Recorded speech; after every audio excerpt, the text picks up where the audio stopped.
Which leads us to the next point. Portland, usage statistics and day 2 teams. But before we do that, let's take a look at the pairings. Okay.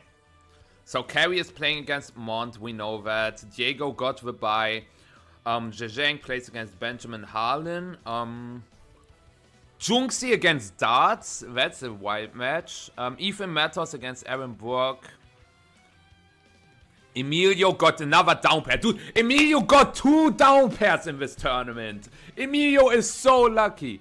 I mean, did you know that I won Stockholm by getting 2 down pairs back to back? And did you know that in my first year's Worlds, I also got 2 down pairs back to back?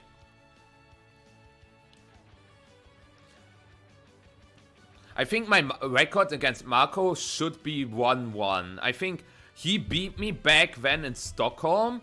And I beat him in Gdansk, Gdansk. So we are 1-1. And thank you for follow, Professor.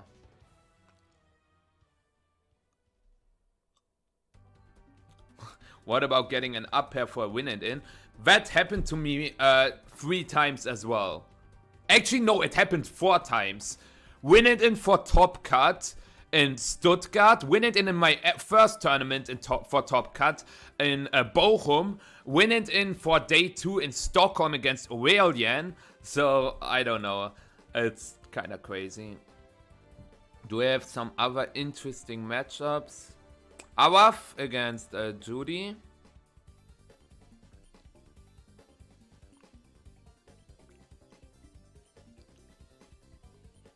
Oh, Polar Bear against Nicolas Morales. Did Polar Bear ever win a regional? Or is he just consistent? Maybe we can find him here. He never won a regional, okay. Never mind. But he's a good player, obviously. I tested with him. I mean, does that count? I feel like test games should not count, Marco. I just got 1 for now.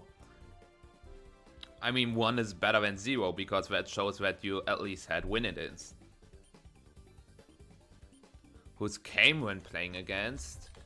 If you mean this Cameron, he's playing against Kian Campbell. Anyone have link to a pairings? I've got you, man. Boom.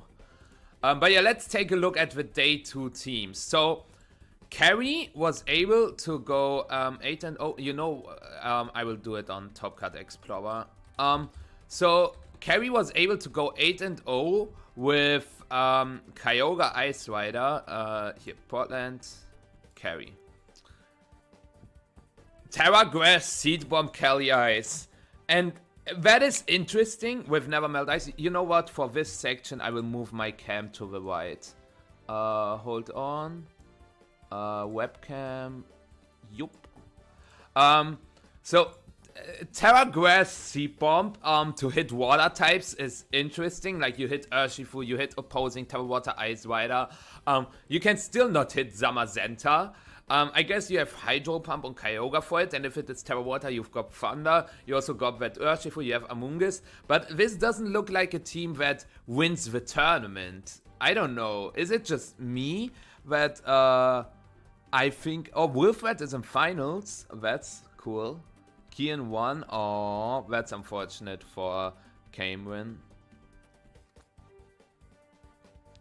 Real, Carrots, real.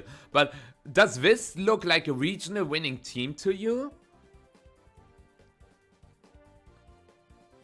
Actually true. You played Ogre, Shifu. Didn't you play Electabuzz? How much does Life Orb Surging do into Zama? In rain or without rain? Like, in rain with Life Orb you do 65. Let's see how good my head calc was.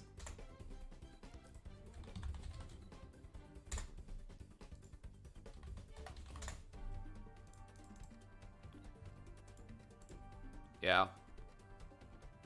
Do you have a delay? I do not, but sometimes the stream freezes for a second because my internet sucks. But I do not have delay, no. Electabuzz instead of Among Us. Yeah, same Pokemon, same thing. But yeah, Mont, I played this team just now, but with Tinglu over Rillaboom. We never brought the Tinglu, but it's a consistent team. But Terra Fire on Zamazenta is sus. Honestly, like, isn't Terra Fire the worst Terra?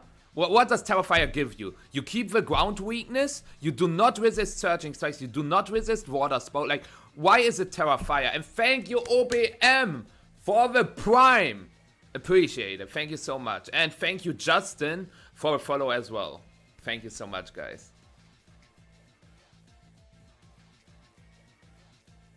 For Ho-Oh. Yeah, sure.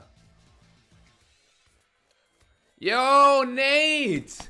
Thank you for the Prime as well. Thank you. Appreciate it. Yo! Dr. King with the Prime as well. Guys, I really, really, really appreciate all your support. Wow. And Gengar for follow. Really, really, really appreciate it. If I could, I would do a backflip now. But I know I would end in a hospital. That's why I'm not doing a backflip. I will try to do a backflip and then I will do a backflip on stage at Worlds for you guys. Thank you so much. Yeah, Aaron Borg with the same team as Mont, but with Ting Lu over Shadow Rider. Mike, thank you for the follow as well. Yeah, 10 push-ups would be fine by me. I got you. And thank you, PCat, for the follow as well. Oh, wait a second. You said 10? My ground is dirty, and I have no space. Oh, okay.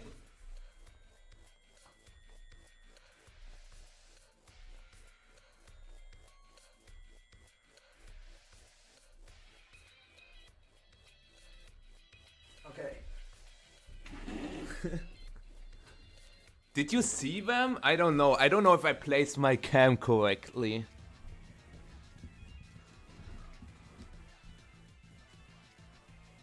Okay, hold on.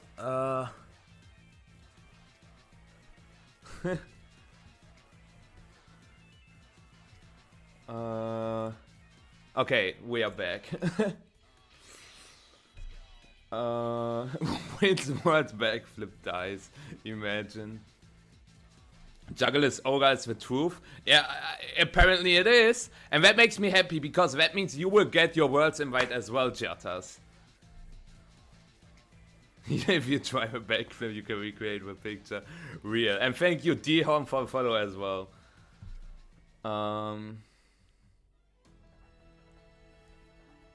Sus technique? Bro, I have no place!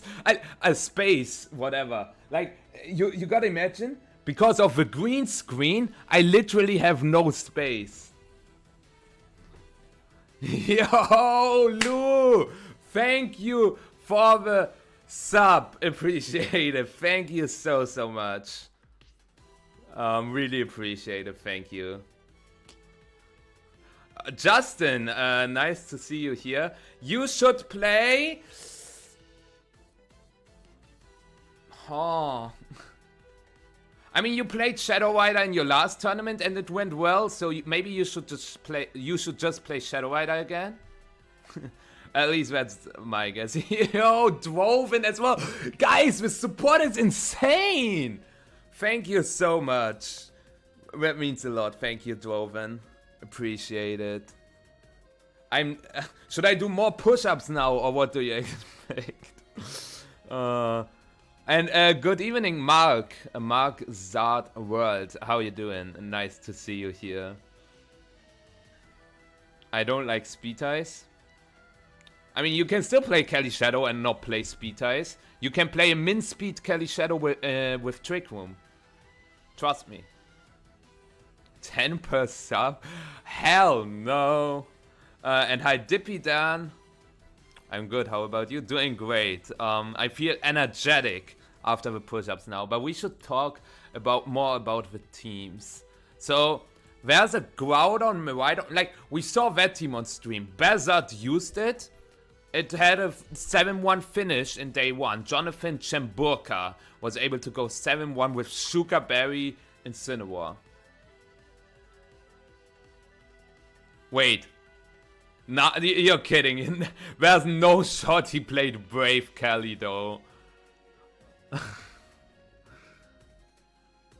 Oh yeah, of course, Dan. I remember we took the picture, right? I'm sorry that I was a little, like, sick, but I'm still glad that we were able to talk. Yo, Aris! Thank you so much for the 5 gifted. Thank you so much, man. I appreciate it. Wow. Thank you. Oh, but this weekend has been insane. Like, I really, really appreciate it. He just didn't shave my nature. Oh, that's so rough. But yeah, really, really appreciate the support. Aris, you are king. Thank you. And wait. Arabika for the prime. Really appreciate it. Thank you so much. Oh my god. What? What is going on? Lou, thank you for the 5 gifted as well. Oh my god, I'm dying. Aww. It is called Stat Crusher, Maxime, but thank you so much, Lou, as well. That really means a lot. And Fossey for the gifted as well. Should I really do push-ups now? This is funding MDB's World Top 4 real. I really, really, really appreciate all the support. Like, I'm truly grateful for you guys. Really means a lot. And howdy, Thiago. How are you doing? No push-ups. Stop!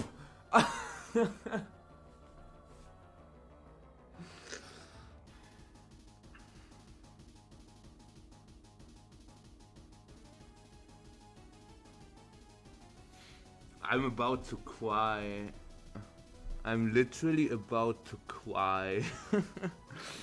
Thank you, Triple, and thank you, Maxime, for the 10 subs each.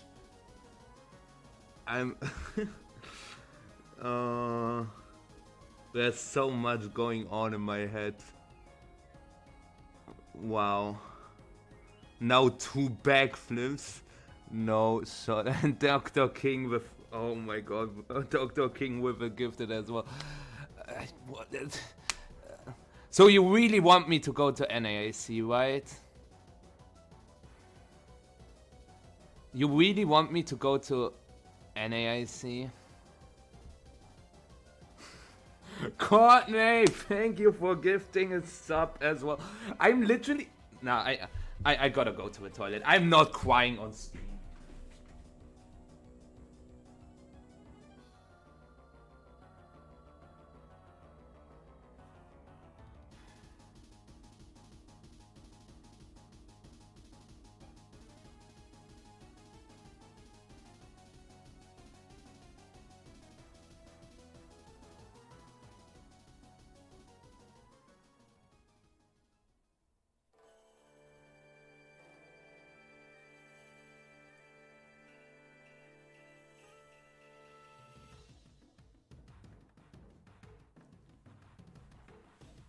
Man, I come back and I see another prime from Thiago. Thank you so much. I honestly have no words how grateful I am. Level 8 hype train. You guys are in fucking insane. Oh my god. Crying only allowed in the bathroom. Oh, yeah, you connected. You connected that Draco in my heart. Yeah, take care, Wossi, take care. Anyways, we wanted to talk about usage. Yo, Tenryu, thank you for your sub. I appreciate it. Turn on the shower to go crying. Yeah, but that's a different type of crying, but I really appreciate it. But yeah, let's talk about the teams, I guess, if I get the opportunity to do so. But I really appreciate all the support from everybody of you. Thank you so much. Yeah, Olivia used my team with Choice Scarf Urshifu with coaching instead of Choice Band. But the others are the same. Taunt Landorus, Miraidon, Terrawater, Seeds Kelly, AV Incin. So, I appreciate it, Courtney. I hope I can give the love back by doing amazing content and amazing streams. And thank you, Tenryu, for gifting Jotas a sub as well. Thank you so much. I'm making sauerkraut. I hate sauerkraut. But I appreciate you asking. Speaking of which, Jeremy Parson. Does this team look familiar to... he needs it. Real. Does this team look familiar to you? It's again Choice Scarf coaching Urshifu. Other than that, we've got a Weezing 7-1. We saw Zhejiang on stream earlier. We also saw Junxi on stream. Emilio on stream. Ryan is using... I think this is almost just the Milwaukee winning team, but with Amoonguss instead of Choice Band Urshifu, which is weird. Like, honestly, sus, but it worked for him. So, how impactful is the Scarf vs. Band matchup-wise? I feel like Scarf can help you a little more against opposing Shadow Rider, while Band in Trick Room is better against Shadow Rider, and Band is way better against... Like, this team... Honestly, this team cannot beat Terrapagos. But it's a good meta call, because as we know, no NA players can play Terrapagos, and that's why you don't have to worry about your Terrapagos matchup. But we needed a Terrapagos matchup for Utrecht, because Europe loves their Terrapagos. So, yeah.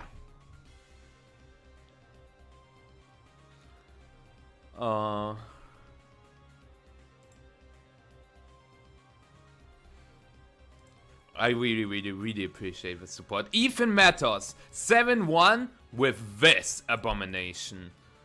I don't know where to start. I don't know where to start. I don't know where to finish. There's a Voshen, but with 4 physical attackers. Like, what? Can somebody explain? Also, Parabolic Charge. You only really want to click Parabolic Charge when you click Terra Electric as well to get the boost to 60 base power, and then the Terra boost, the Stab boost, the Hadron Engine boost, the Terrain boost, right? You stack all these modifiers. But if you go Terra Electric, what is your Parabolic Charge partner? Is it Incineroar? Is it Grimmsnarl? Like... I don't understand, and thank you Ludwig and Janzi for follows, but I don't understand the synergy. Toot. Yeah, let's see.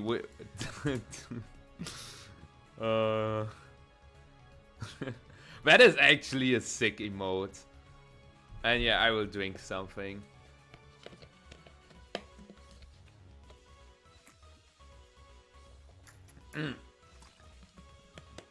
Mike, that means you cannot Terra your Miraidon. And most of the time you wanna Terra the Miraidon. So that's what I mean with there's no good synergy. Okay? Challenge me to a showdown best of 3, Mike. I'm ready to take you on. Challenge Cup? Okay, Challenge Cup 1v1 best of 3. Challenge me. Meanwhile, I take a look at the teams. Am I online? I am online.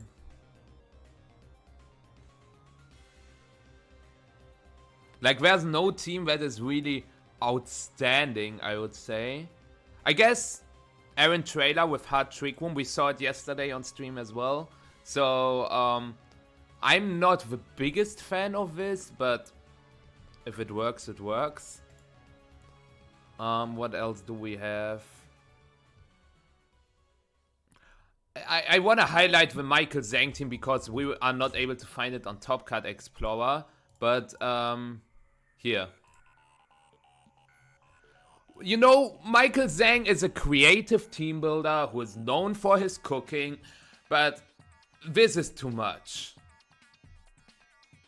This is honestly too much. Like, please explain this to me. Burned the kitchen? Like, for real. CSR specs with Astral and Shadow Ball. Well, we saw some of those, Peter, and they performed alright. Not great, but alright. I love how this is too much, but Milwaukee wasn't. Yeah, Milwaukee was fine with Comfy, White On, and Toxapex.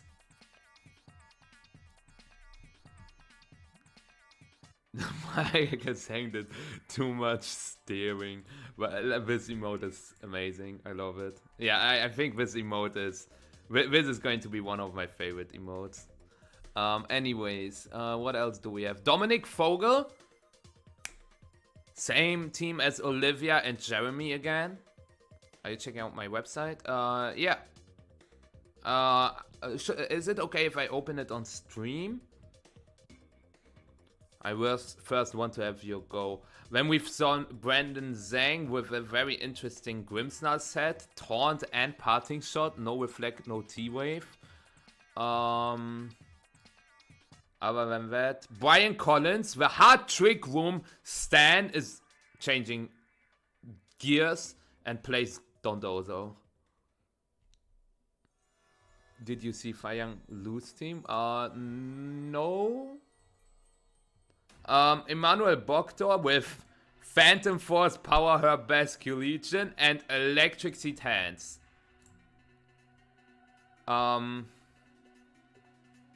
Yeah. That is a team. No Protect on the Sash Torn either. Also, Mike, I'm still waiting on your challenge. Double Water, Double Ice, Scarf, Ghost, KO. This is a GC team, man. This is a GC team.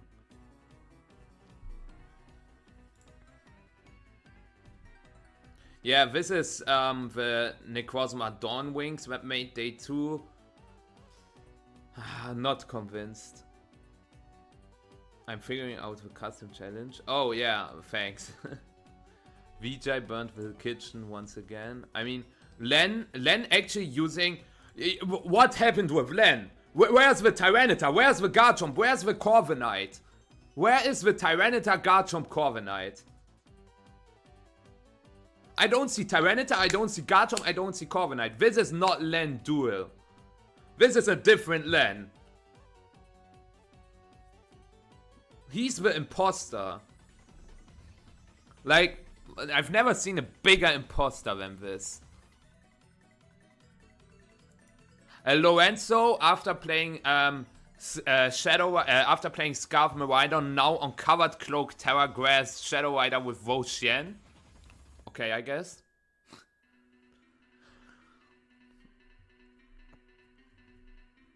Other than that, where's a Screamtail? Moxie boosted on Screamtail and Covered Cloak Terra Fire Boop on it. Psyshock Calyrex is weird. I think Psyshock only makes sense if you pair it with Champao. Do we have a Champao on this team? We do not. So, yeah.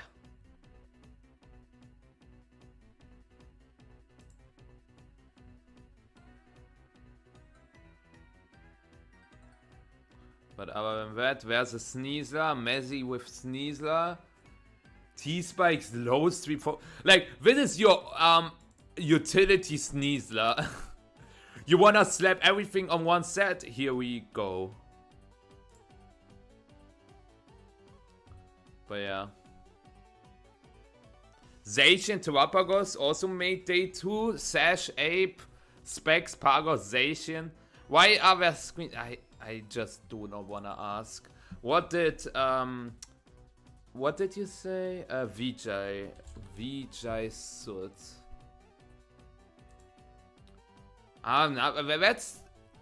That's a team. Yeah. That's a team.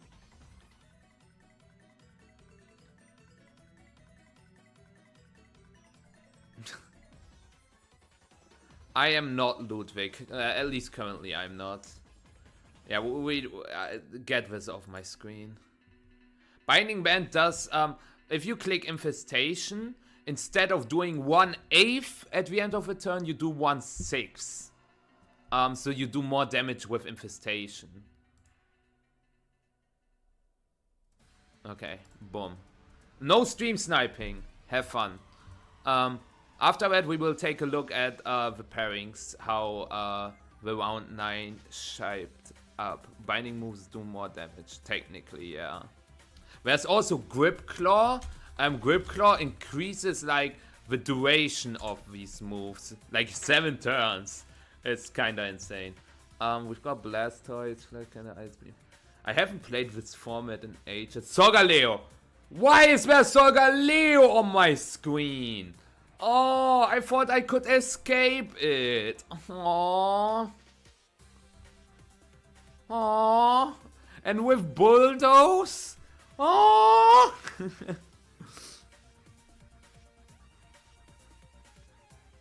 Glimmet as well. Don't show this Glimmet to Alex Underhill. Damn, I got fucked. I freeze him.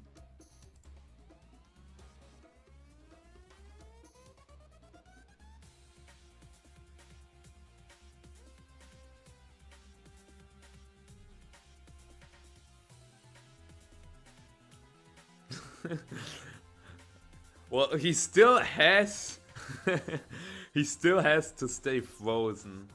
1, 2, 3. I'm better. I'm so good. I'm so good. I'm so good.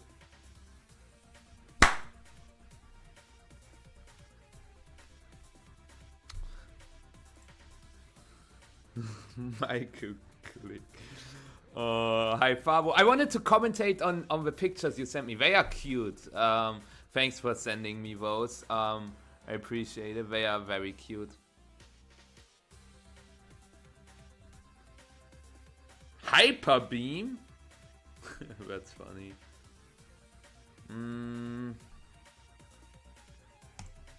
Let's do this. Dude, he is cheating! Yo!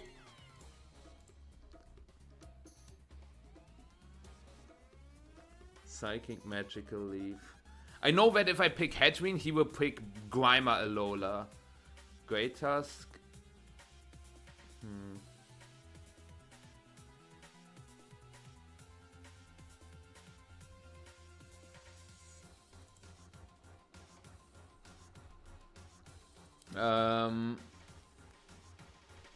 I am not, unfortunately, Femapu. I wish you good luck with. I assume it's Bologna. You will win. Maybe not win, but I will. I hope you have a good time, and thank you for follow. The player who's more of pure will always win. For real, Huawei. For real. Anyways, let's take a look at round 9. Oh, round 9 already finished. Oh, chat, are you hyped? I will do this so you don't get spoiled. Also, do you know what Adi pulled up with? Wide on these nuts. Not even Rock Slide, just Stone Edge Wide on. And Shadow Ball Calido, like 3 attacks Calido. This team looks so terrible.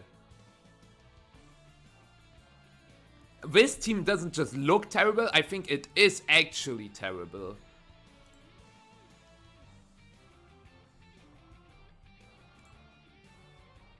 GG's. Let's go! We won! Yeah, I think Bologna will be very interesting. Also, I wanted to open... wait. I wanted to open something on stream.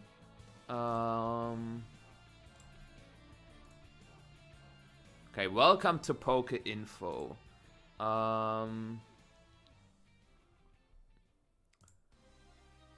Welcome to Poke Info. Explore events. Okay. So there are also locals in there. All kinds of locals. Okay. I mean, that is interesting. You can filter for city as well. Country codes. Are these only German locals? Or is that because I put in something? Yes, it is Jade.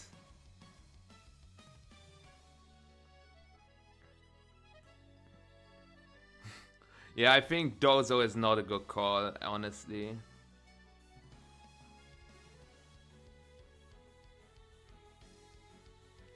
And good evening, Happiest. Nice to see you again after yesterday.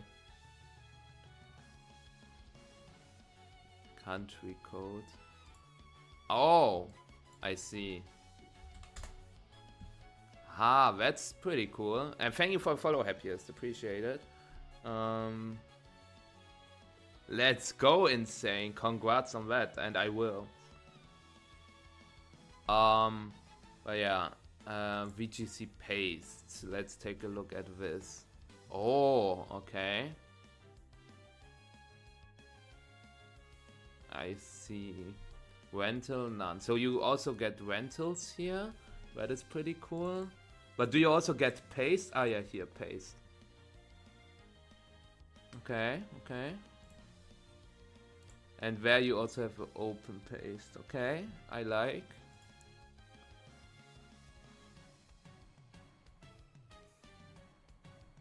That is nice, yeah. That is actually really cool. But for example, Utrecht is not in there yet, right? Because I think the latest is Japan qualifiers, but there are a lot of Japan qualifier teams. So if you want a rental or something, check out this website. I will put it in here.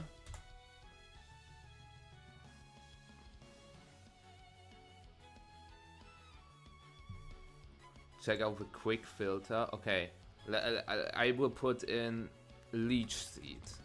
Does that work, or do I have to put in a Pokemon? Okay, I think that doesn't work. But I can put in Chien Pao.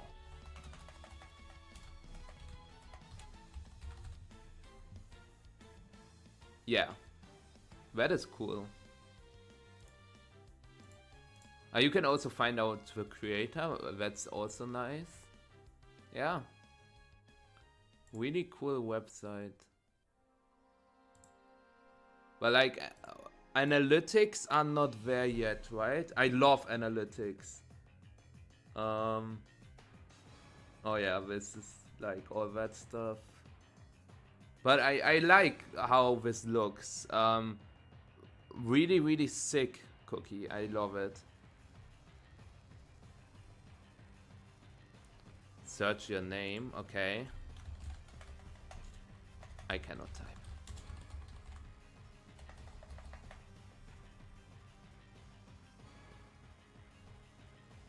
Ah, I remember. I used that one. That's cool.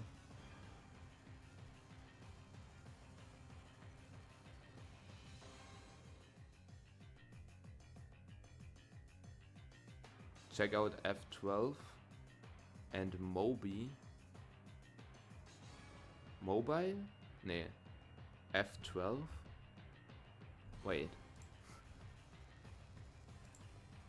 Nah. I'm not familiar with that.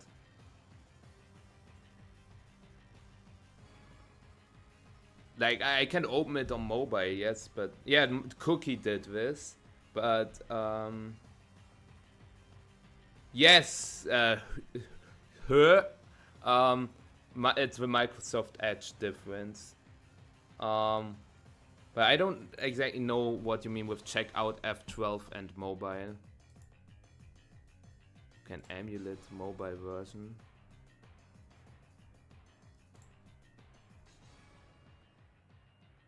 How do I do that? I honestly have no idea on how to do that. Open on your phone. Yeah, I think that's like better. I will do that and then we will check the round 9 standings.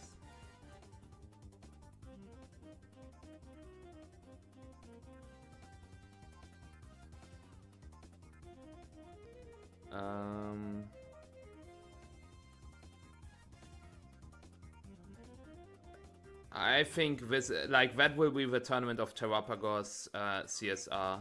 Trust me. Oh yeah, it's easily accessible on the phone as well. If I go to VGC paste, I can scroll. Yeah. That is sick. Yeah, thanks for creating this. I really like it. Thank you, Cookie. I'm looking forward to what's more to come.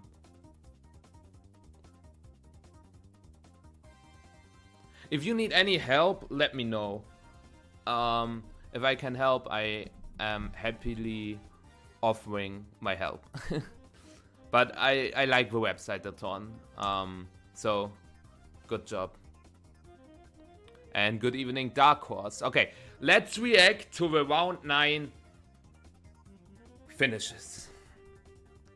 Carrie lost, that's fine, here's a cut already. Zhejiang lost, Ryan lost. Jeremy, my team is in cut. Junxi beat Chris.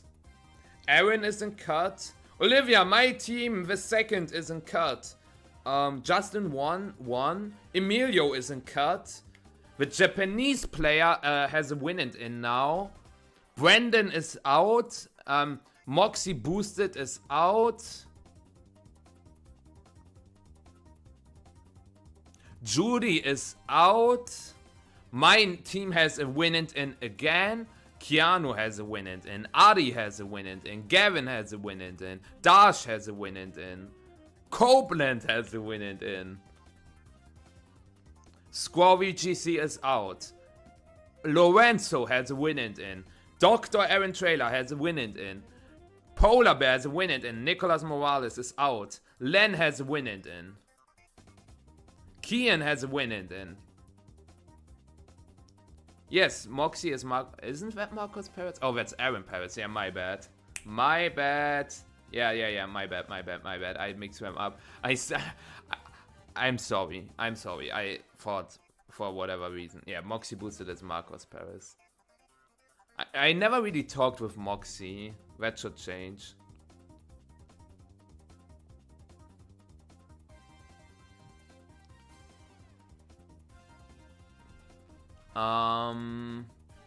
So yeah, those players are playing for the buys, but wait, we can see how many buys there will be.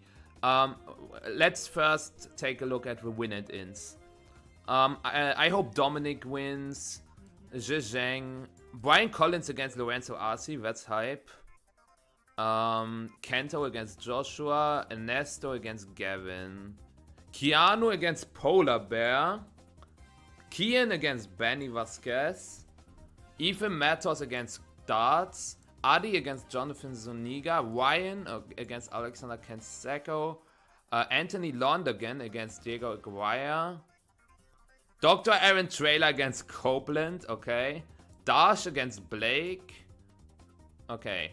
So, and Len against Araf Almaraz. So, how many players will be in cut? We can easily count that. 1, 2, 3, 4, 5, 6, 7, 8, 9, 10, 11, 12, 13, 14, 15, 16, 17, 18, 19, 20, 22, 20. There will be 26 players in cut. That could be the biggest cut we ever had. Which means only the best 6 players will get a bye. And the best 6 players are going to be Montana, for sure. And then one of those will be 9-1, number 3, number 4, number 5. There will be 5 players with 9-1 that will get a bye. And if Justin 1 wins, there will be exactly, like, then it will be all 9-1s get a cut and all 8-2s have to play an extra round. If Justin 1 loses, the best 8-2 will get the bye, which currently is... If Kerry loses, he would be the best 8-2, but there can also... Yeah, if Kerry loses, he gets the bye. So that means 2 players have the bye guaranteed for now, Mott and Kerry. Like, if Kerry loses... No, wait, no, Kerry doesn't have a guaranteed bye because, as I said, if Justin 1 wins against Mott, every 9-1 will have a bye. Well, Connor, it's not that easy. Like, if Kerry loses and Justin wins, he doesn't get it. It's as simple as that.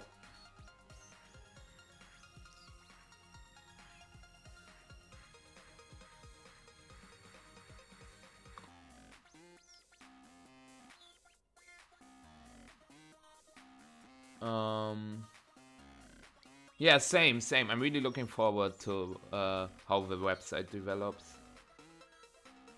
Isn't it Justin 1 will get the bye? Well, Justin 1 only has a resistance of 69. So even if Montana wins now and he gets Montana in his resistance, it will not be over 75%. I know Mouse King. There are a lot of players. Like, as you can see, wait, where do we have it? Olivia's using my team. Jeremy Parson is using my team. So my team isn't cut twice. And I think it has a win and in for cut as well. Hold on, where do we have it? Like here, Dominic Vogel has a win and in as well. 7-2 currently. There was a 4th player with the team, but I think they lost the first round of day 2. Which means they have no chance to cut anymore. Yeah. Wait, there's a Thunderous in day 2?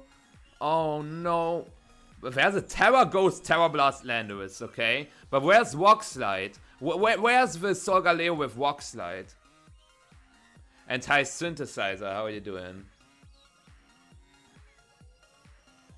The stream is up? Oh, I thought they start the stream in 30 minutes.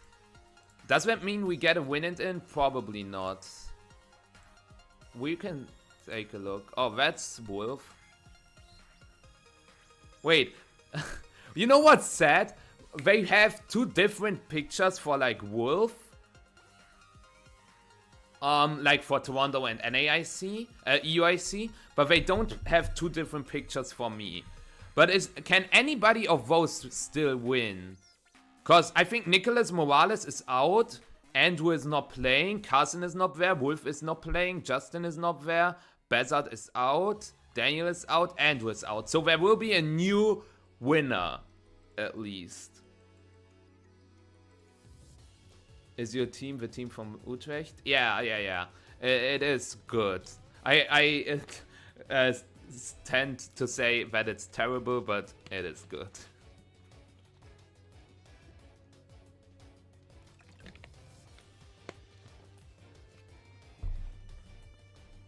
I really want to see non-restricted usages. We still don't have non-restricted usages for day 1.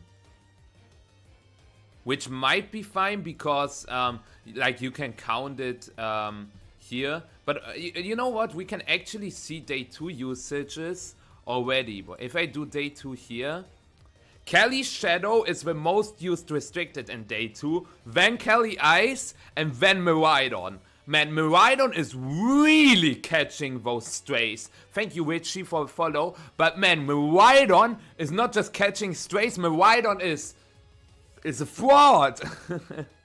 Is Kento the Goldango guy? I'm not too sure about that.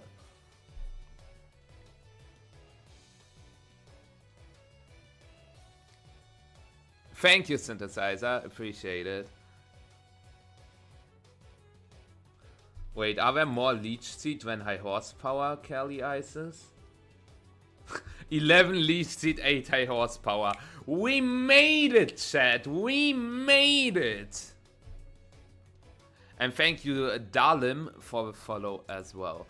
But yeah, then there are almost as many Kyogre in day 2 as Miraidon. Like, Kyogre is the 4th most used restricted, guys. No Lunala, no Koraidon. And then Zamazenta is close behind. But Lunala is the biggest loser of them all.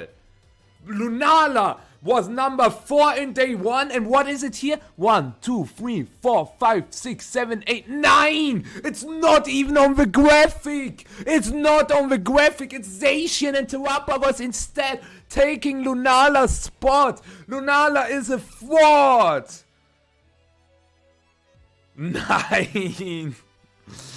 Yeah, Lunala is gone for good. Anyways, what about the non-restricteds? Incineroar is very close to 50%. As you can see, 32 out of 67, which is 47% Incineroar usage. And after Incineroar, we've got Urshifu, the monkey, the bear, I don't care. He is back in the biz. 0 Ho-Ohs made day 2. It's even worse than that, Mouse King. Ho-Oh made 0 points. Like in top 128, there are 0 Ho-Oh. Anyways. Amoonguss! Amoonguss is back! Chat! Amoonguss! Everybody said Amoonguss is a fraud. Miraidon is everywhere. You cannot play Amoonguss. Amoonguss is worse than Bubonnet. Bubonnet is the better Amoonguss in a double restricted meta. Stop yapping! Stop yapping! Stop the count! Amoonguss is not washed. Yeah. When we've got Rillaboom. Rillaboom is fair and honest. But yeah, Grimmsnarl, Grimmsnarl, Grimmsnarl.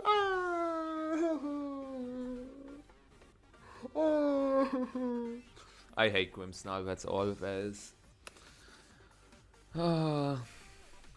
Champo also on the graphic. Then Raging Bolt, then Fluttermane and Tornadus. Iron Hands catching strays just like Miraidon. All these electric terrain guys. I think the time is over for them. The time is over. Wait, what else makes the graphic? We've got 1, 2, 3, 4, 5, 6, 7, 8. Ogerpon Cornerstone and Ogerpon Halflame, same usage. Whimsicott, and then I guess one of the ones that have 6 usages. Bubonnet, Chiyu, Lando, and Volcarona. Farigi of Warring Moon or Saluna. 5 Wheezing Galar in day 2. That is insane. That is quite high. What about the unique ones? We've got Clefairy. We've got Jumpluff. We've got Rhydon, Screamtail, Sneasler, Thundurus, Tinglu, and Serena. Grimmsnarl needs to get out of the meta. Real. Delete Grimmsnarl, please do. I wish I never won that regional. Actually, screw that. I like winning, but why with Grimmsnarl? And why did Milwaukee also win with Grimmsnarl? Why was Milwaukee won by Grimmsnarl? That is better English. Cryo Block. I know, Jotas, that you are new to Pokemon, but I can explain you what Armor Tail does if you want. I miss getting poison sword. Oh no. No one listened to you? That's actually kind of crazy. It does way more than that. It can set up Trick Room.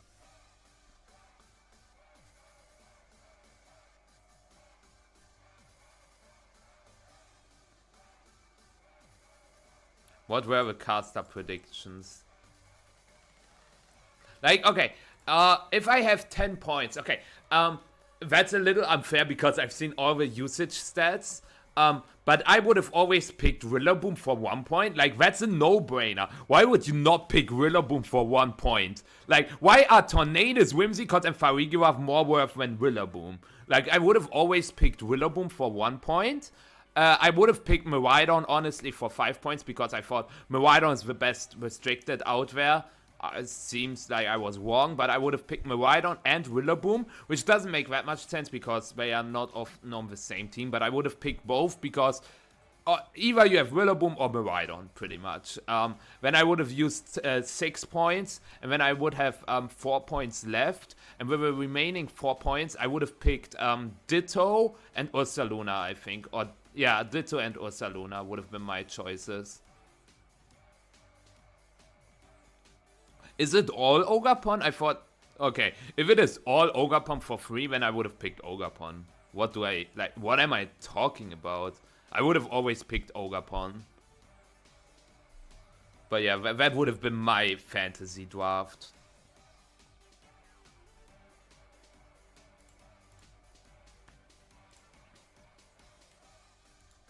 Oh! Ethan Mattos against Christopher Hahn. We actually get a win-and-in stream match. And Ethan, I'm still confused about the team, but hey, if it works, it works. And Chris with Rain. Jotas! Dinner is ready! Let's see how this one goes. Okay, so it's Coaching, Terra Ground, Annihilate, 2 attacks, Final Gambit. Miraidon with Cover Cloak, Terra Electric, Parabolic Charge, interestingly enough. Standard Insym with Terra Fairy. Grimmsnarl, also standard. Terra Ground, Terra Blastization, and Foul Play, Pollen Puff, Roshan, 2 attacks. Or like, if you count Pollen Puff as an attack, but Foul Play is usually something you do not see. Usually you see Ruination. But Foul Play is really strong into especially Ice Rider. Yes, Dominic, he did. Yeah, I saw this Scraggy. I saw this Scraggy. I saw this Scraggy. And I was thinking about it. And I still have the Scraggy over there. And it also made me really happy that Scraggy got second at Thailand. But I'm not a believer. But I love Scraggy. Yeah. The mustache is pretty sick, I agree.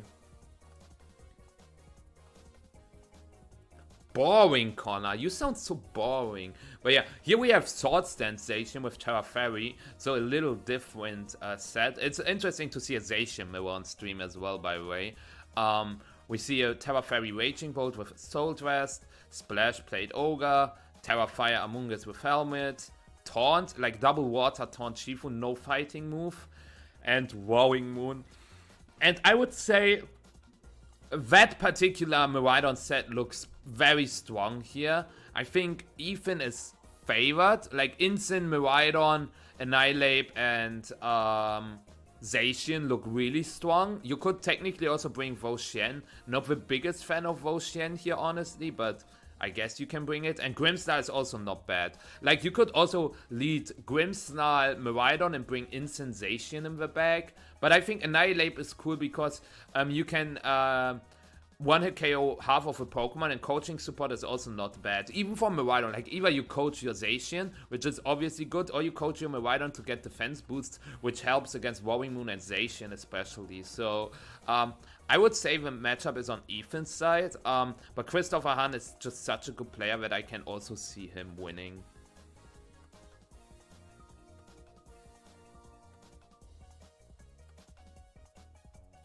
Zacian mirror in 2025. If I would have said that in 2022, everybody would have called me lame. Okay, so we just see a Zacian Ogre lead. I'm not a fan of Grimmsnarl Insyn as a lead. Cause this is probably T-Wave is annoying, yes, but I think Chris just clicks Sword Stance Water Spout. I do not like Ethan's game plan at all. And hi Doctor, how you doing? Yeah, how to invite water spouts. Yeah, it's so weird.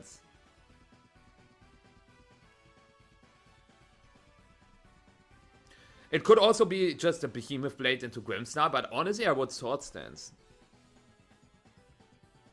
Okay. Not the biggest fan of that play, but I guess. And now we will see Water Spout Swords Dance. I think Swords Dancing everywhere would have been better. Oh, yeah, you're right. It's Mystic Water, Urshifu, and Splash Play Kyogre. So you have both 20% damage boost items. That is funny.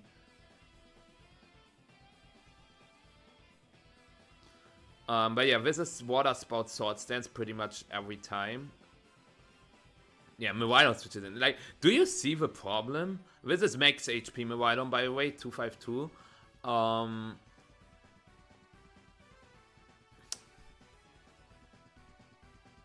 I honestly do not like how Chris is playing this. Like, I guess he wanted to prevent a Thunder Wave into Miraidon, but... a Thunder Wave into Zacian, but... Now... both screens are up. Instant can come in again. Ethan can go for Fake Out Terra Electric Call Mind. Like, Fake Out Kyogre, Terra Electric Call Mind. The Play-Rough will do nothing with -1 and Reflect. And then next turn you threaten Parabolic Charge. And switch to Volshen. Like, Ethan's line probably is Fake Out Kyogre, Terra Electric Call Mind. Then switch instant to Volshen and go for Parabolic Charge.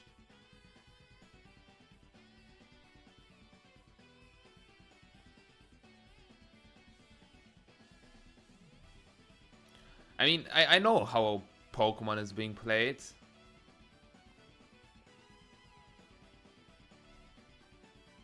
Happiest? Imagine the Zacian had a Sword Stance now. It would change everything.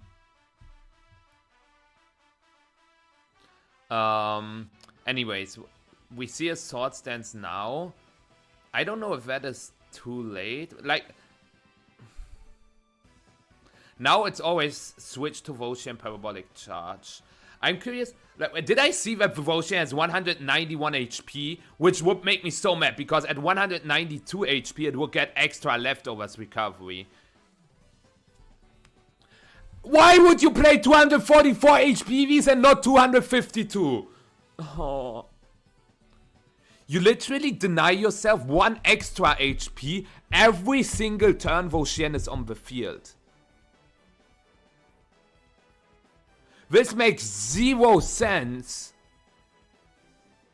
Oh yeah, thanks Farbo for mentioning that, of course. Now, it doesn't make any sense. Why? Why? Why?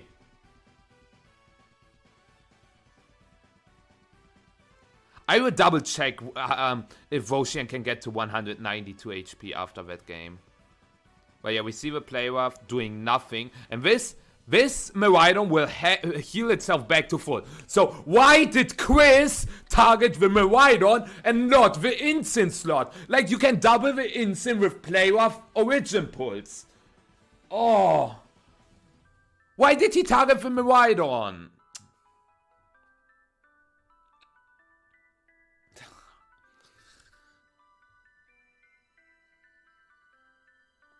He would have KO'd with Volshen now. Okay, he crit. But...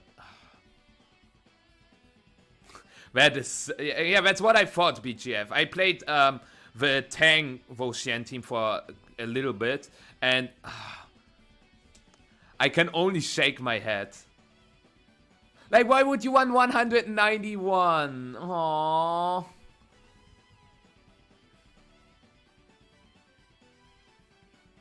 Also, why would you stay with Volshen here? Wasn't it just free to switch back to Instant and Dragon Pulse with Kyogre? Because you get an Intimidate of... like, oh, both players are trolling. Oh, NA.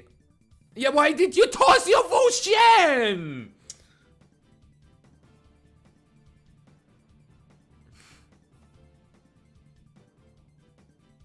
Why did he not switch into Incineroar there?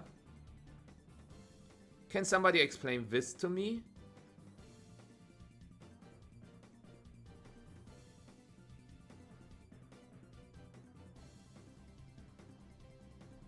Explanations are needed.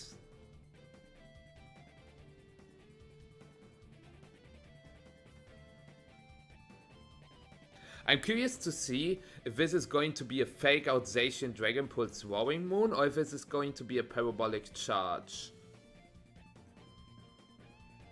Yo, James. Good evening. How are you doing? I crashed out yesterday, and none of these plays made sense in this game one. Like, this is the first game of the day. How am I supposed to get through the day? I should take my pills. For those who don't know what my pills are, Nutella biscuits. Yeah, we see a Protect on the Roaring Moon and a Protect on the Zacian. Did he click Calm Mind?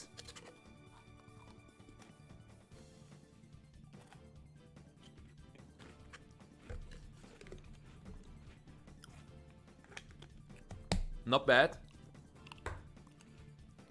I think now you Parabolic Charge and Will-O-Wisp.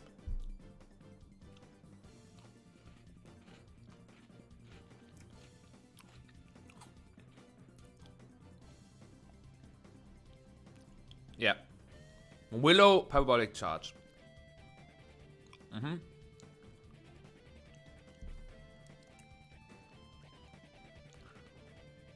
I think Chris' last Pokemon is Urshifu, but I think Urshifu doesn't do enough damage into Miraidon. Even with Mystic Water, I think Searching Strikes is not going to do enough. Let's first see how much this heals. It should be at like 80%. Yeah, 80% looks about right. Maybe if the Willow doesn't connect, the combination of Knockoff and Searching Strikes can knock out the Miraidon. Okay, the Willow connects. So it all comes down to if Miraidon survives Knockoff. Thank you, Gemini. Did you hear that? What? Yeah, I know. I'm a little surprised myself. But yeah, it's Urshifu, as expected. Knockoff and Searching Strikes. Is it going to be enough? With the crits? No. Nope, not at all. And that's a GG.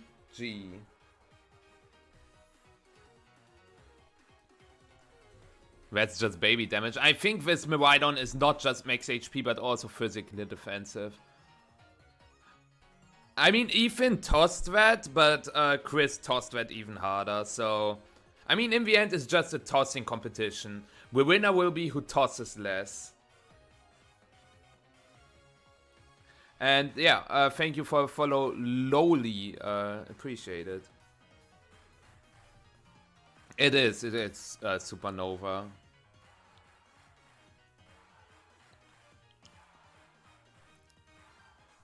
That Miraidon team is very heavy. You know what's funny? Even Mattos used that kind of, or those kind of teams in Reg H as well. Wait, Regulation H. I think it was Baltimore. Ethan Mattos, yeah. He made this team popular. For those who remember Reg H, they will remember this team. Ethan Mattos played that kind of stuff with screens and Sinistra as recovery. Like, it is very similar to his Reg H team.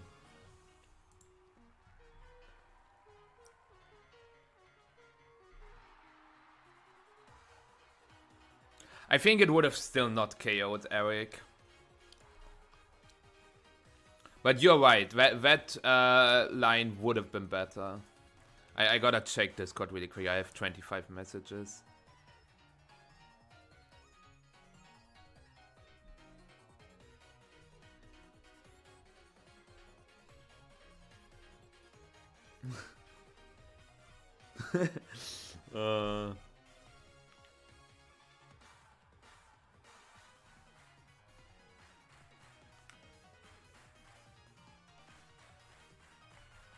Okay.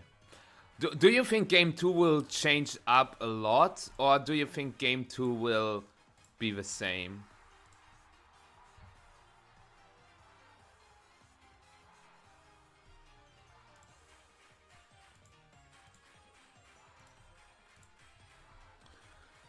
I hate Grimsnar with all my being. Same, man. Same.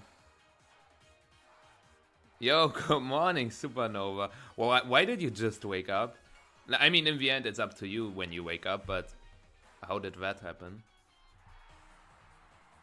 I hated Grimsnar as well, and now it's my team. Damn. Grimsnar is the new Thunderous. Aww. Because I live in... I for some reason, I thought you live in East Coast.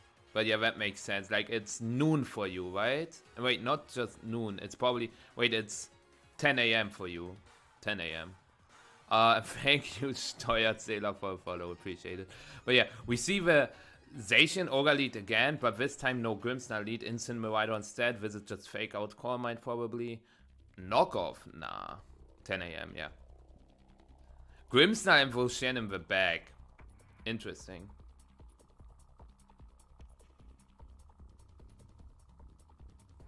I won't succumb to the propaganda of if you can beat it, join it. Good, man.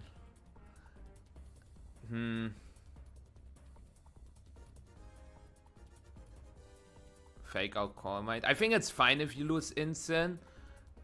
You really want the Intimidate, but I think Tablets of Wind are actually better just because of Urshifu Rapid Strike, since Intimidate is pretty useless there, and Tablets of Wind ensures that you can survive the Searching Strikes better. Oh my god. You cannot even freeze the Miraidon because of Covered Cloak. So that play from Chris made no sense again. I think, like, the last time Chris was on stream, he also played rather bad. I think it's just the stream pressure. I mean, he is 16, I think. Maybe he is 17. So, obviously, the nerfs will get to you. But the plays he goes for do not make any sense.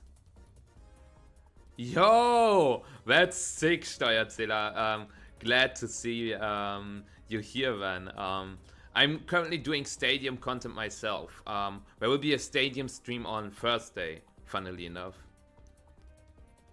Oh, okay. Sounds good, Connor. Do that. But is it your graduation party? Nah, right? It's another one.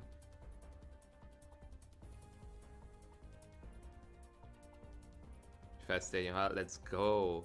But yeah, this is just Switch Parabolic Charge. I didn't comment on that because I felt like this was very obvious. Do we, like, what do we see from Chris? Playboy? I think Chris just doesn't know how to deal with these kind of teams. Yo, Steuerzähler, thank you for your Prime. Really appreciate it. Thank you so much. But yeah, Chris does not know how to deal with this Miraidon at all. That's unfortunate and a shame, but you can't change it. And that's GG. Was a nice game. Actually, that did more than I anticipated. It's for my cousin. Oh, that's cool. That did a little more than anticipated. I think you switch to Instant so that you can suck up your Instant. Sounds weird, but you really want to suck up your Instant.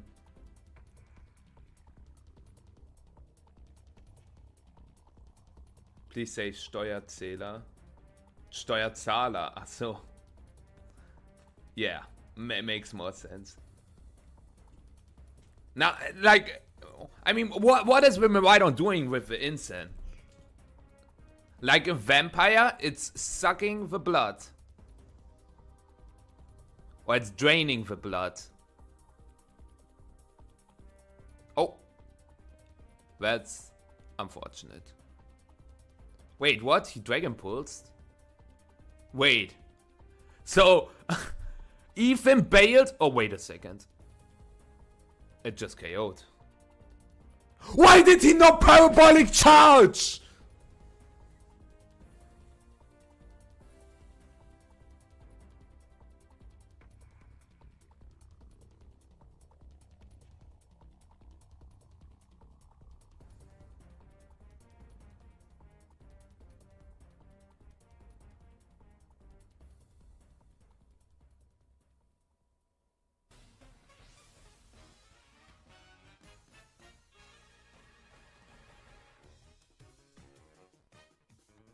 I will not say anything.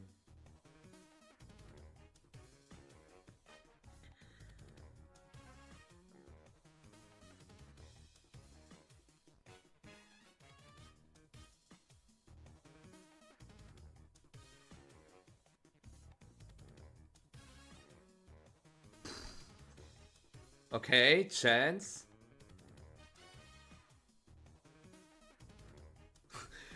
A raging beaver. That name is so fitting.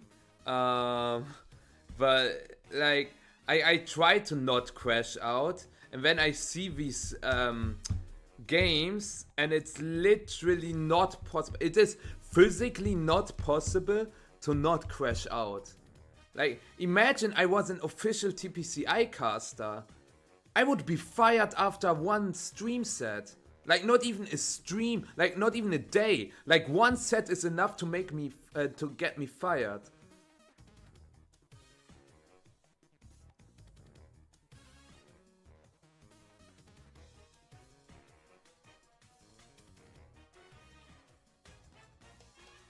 Okay, chance.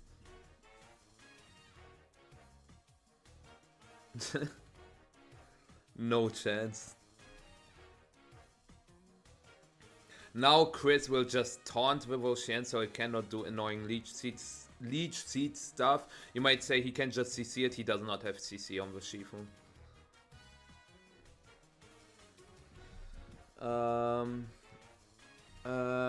As an European, it was always hard for me to understand American culture. Yeah, freedom, I guess. NA is just so fucking. Oh man, I like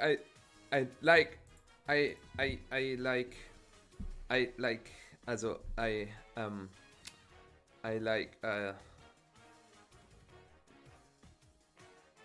Nah, Maxime. I think we are fine. We are fine. Everybody wants to see more of this bullshit. Oh, Playrough Gaming. I don't know why he clicked Playrough instead of just clicking Behemoth Blade, but maybe he just wanted to hit the quota of missing more Playroughs than hitting after the set. Well, BGF, a lot of players do, so don't worry about it. AJ, are you asking this after this game or after this set? Nah. And thank you, Jan. Experience. My answer to that question is always experience. Vado. Nah, it's okay.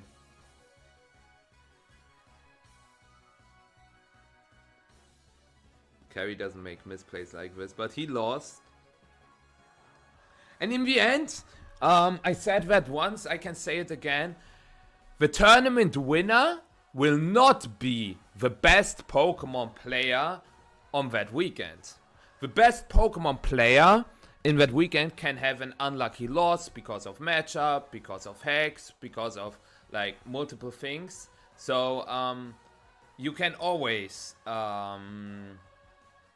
get unlucky, and that's why not always the best player wins the tournament.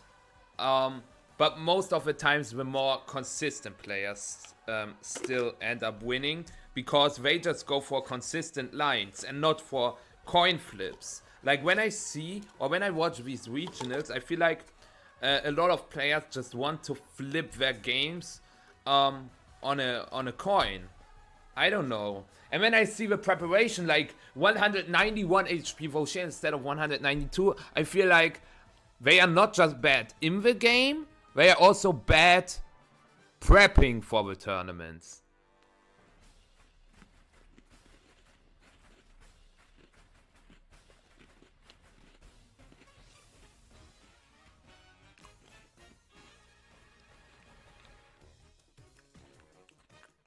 The Earth does not have close combat. Welcome back, Slaney. Which movie did you watch?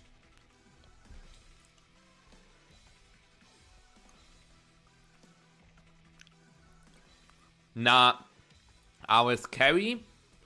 You know what Carry is known for? Okay, I gotta find it. Connor, you know Carry better than I do. Which regional was he on stream?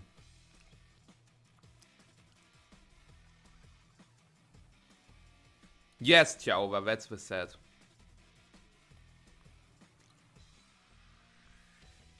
Yeah, with Dragapult. But which tournament was it? Louisville. Okay, I gotta show you something.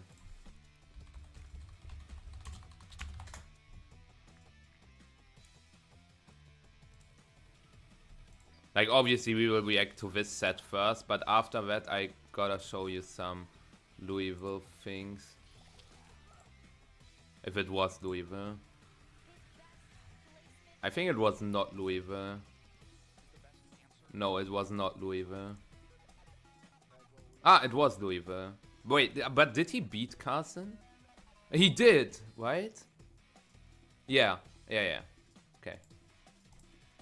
Anyways, we already saw turn 1. Okay, it's Instant Grimmsnarl again and Fake Out Reflect. But this time Chris goes for SD. Yeah.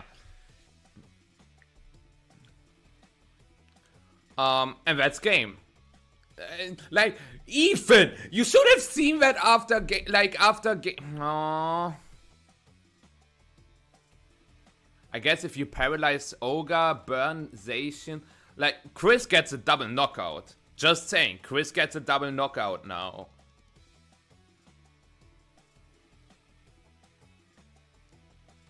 Unless, if there's a T-Wave, there's a way.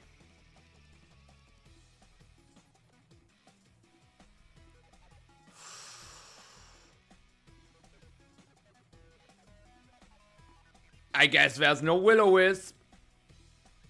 Oh.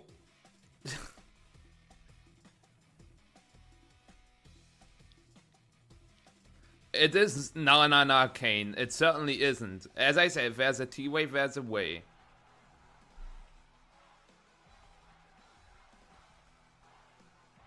Without the crit, Ethan would have probably won, I think. Like, let's say no para, no crit.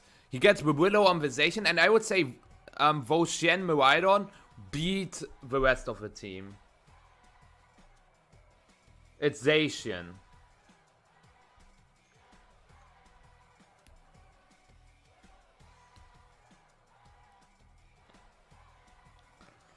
So we see a Terra on the Kyogre. Tagged, okay.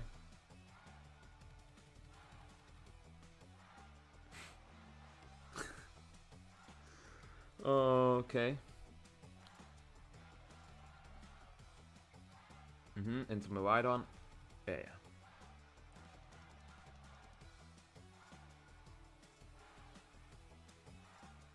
I would always click Terra, Electric, Calm Mind, and Spirit Break into Ogre.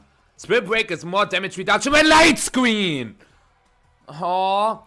Spirit Break would do damage to Kyogre, and -1 Kyogre does less damage than Kyogre without a drop behind Light Screen. And like, he brought Wowing Moon and Urshifu in the last games. Like, why do you need to Light Screen? Why do you not Spirit Break? Yo, Frühlingsrolle, how you doing?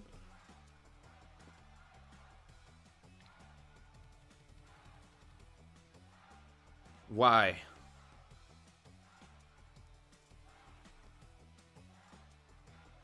Well.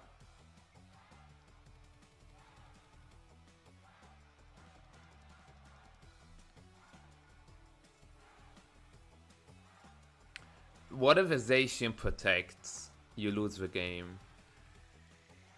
Do you want to go for protect and read a Zacian protect? That's what he goes for. Appreciated, Raging Beaver. But now, if Chris doesn't target the Voshen with Play Rough, like the Grimmsnarl slot, there's a free Parabolic Charge Pollen Puff for Ethan. No. My playlist ended. I've got this. Oh, wait a second. GG. Yeah. Now you can just knock the Roaring Moon. You can knock the Miraidon. GG. That was a smart switch by Chris. This was very smart because he protects with Zacian. Yeah, like even if Ethan goes for Dragon Pulse into the Roaring Moon, then he gets Shifu in and he can Aqua Jet the Miraidon. And if Ethan goes for Parabolic Charge, he can only suck up the Voshian and the Roaring Moon, so he doesn't recover enough health to survive a play rough afterwards. So then Chris can go for Tail and play rough. So it was a very smart switch by Chris. But yeah, that's game.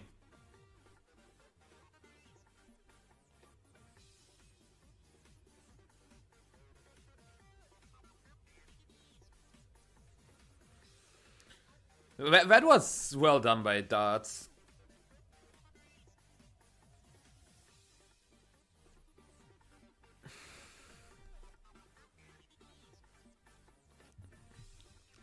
Like, this was the first good play we saw across the weekend. I don't even know why he tried to pawn puff himself, but I guess he knew that it was lost anyways.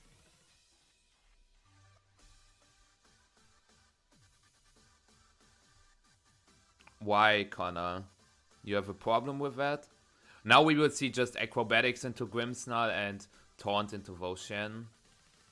Or maybe we see a protect on Shifu to not risk getting paralyzed. Like protect, switch, and then he cannot T-Wave both. Or this, yeah. Oh.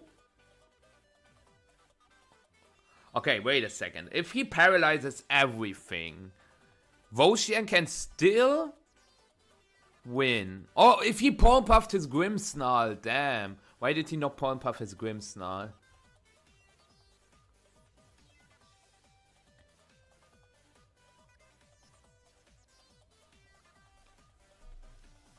I mean, with a lot of luck. Like, a lot. If I say a lot, I mean a ton. Ethan can still win this.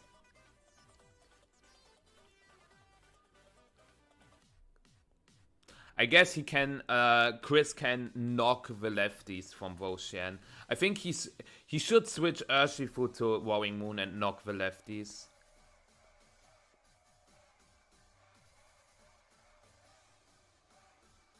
We are sitting here for quite some time.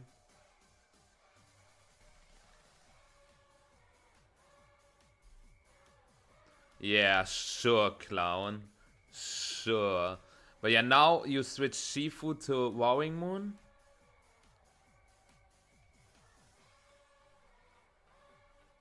And you just keep Ice Beaming. I think Ethan has to Leech Seed that slot again. And that's what he's thinking about.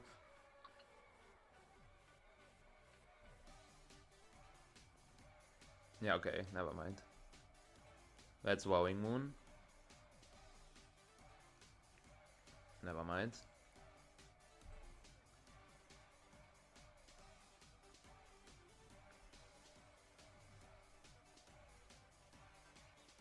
Honestly, there's no way that Ethan Leech Seeds the Kyogre now. I would go for Protect Zacian, switch Kyogre to Roaring Moon.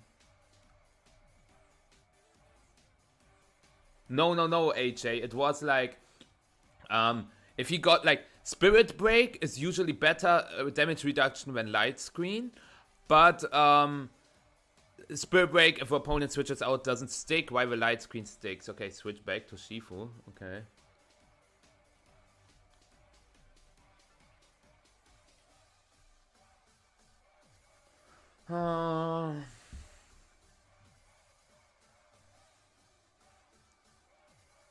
This foul play is going to hurt. Wait, if Zacian gets parried now... Hold on. If Zacian gets parried now, I don't know why he just doesn't knock the lefties from Voshian to make things easier. But this foul play is going to hurt. If this Zacian gets parried now... Wait, is Chris actually trolling? Never mind. Okay.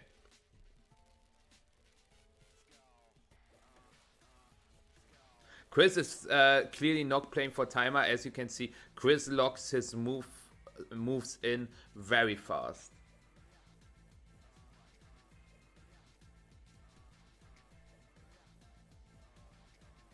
Start the carry game. Carry isn't even playing. He's in top 16. If you said that he won, he has a bye now. Ah, you mean the carry? Ah, wait. I remember. I know what you're referring to. I know. All good. My bad.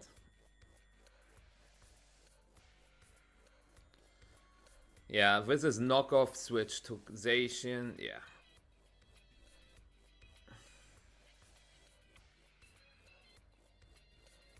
Wait, is the Zacian not paralyzed?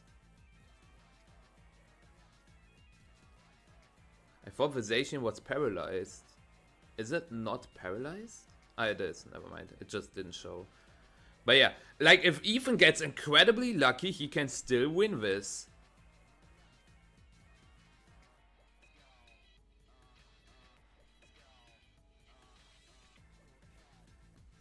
Like now a para, then another para, then another one. Okay, GG.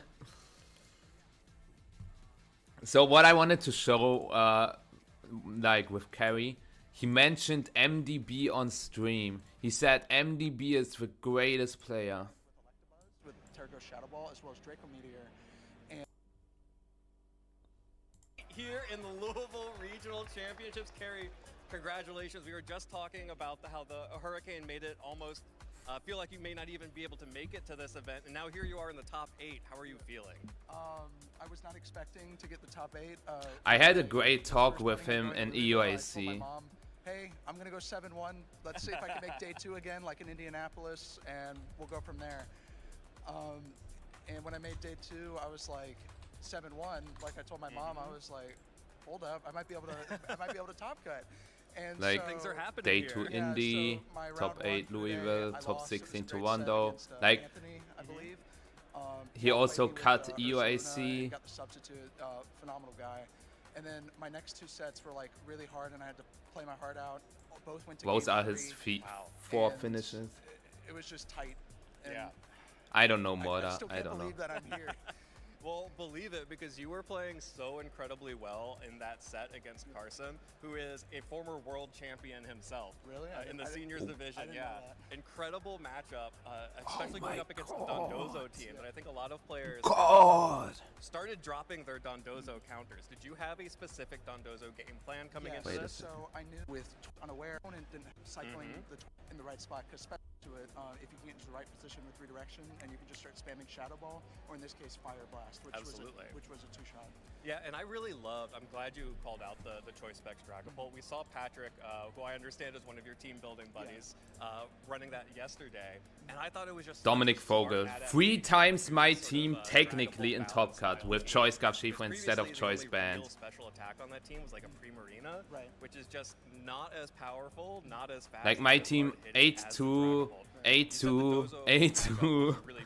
So yeah. yeah. Maybe we will see it on stream then. What else was it about Dragapult was that made just, Choice Specs interesting? So it also picked up like really weird damage ranges. Plus, it's the skill. Oh, the speed ceiling that's cool. format outside of Unburdened Right. Sneasler.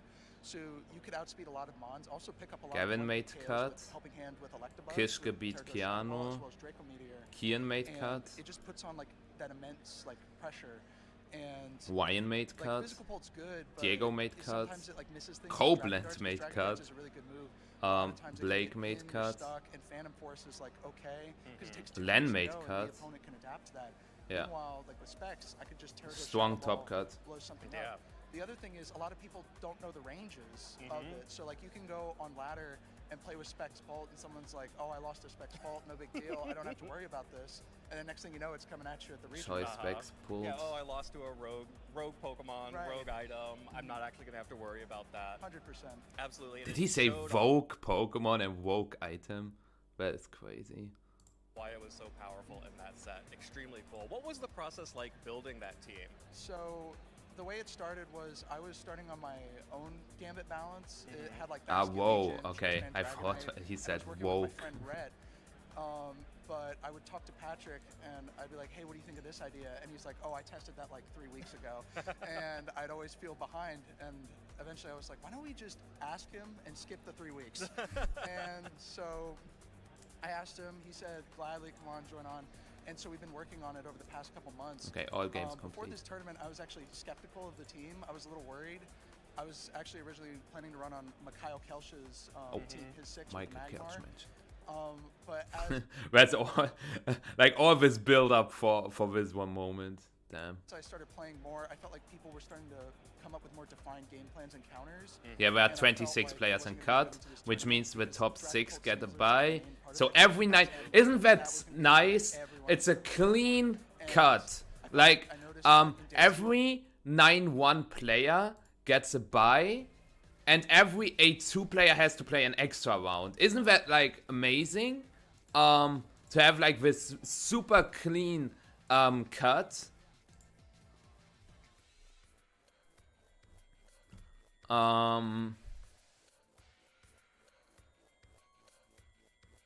Yeah, two Groudon that finished 9-1.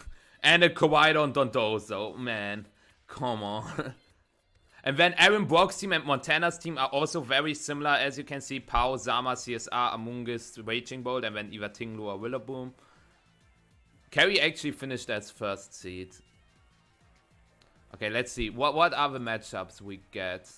First, we have to update, like... Okay, all games are in.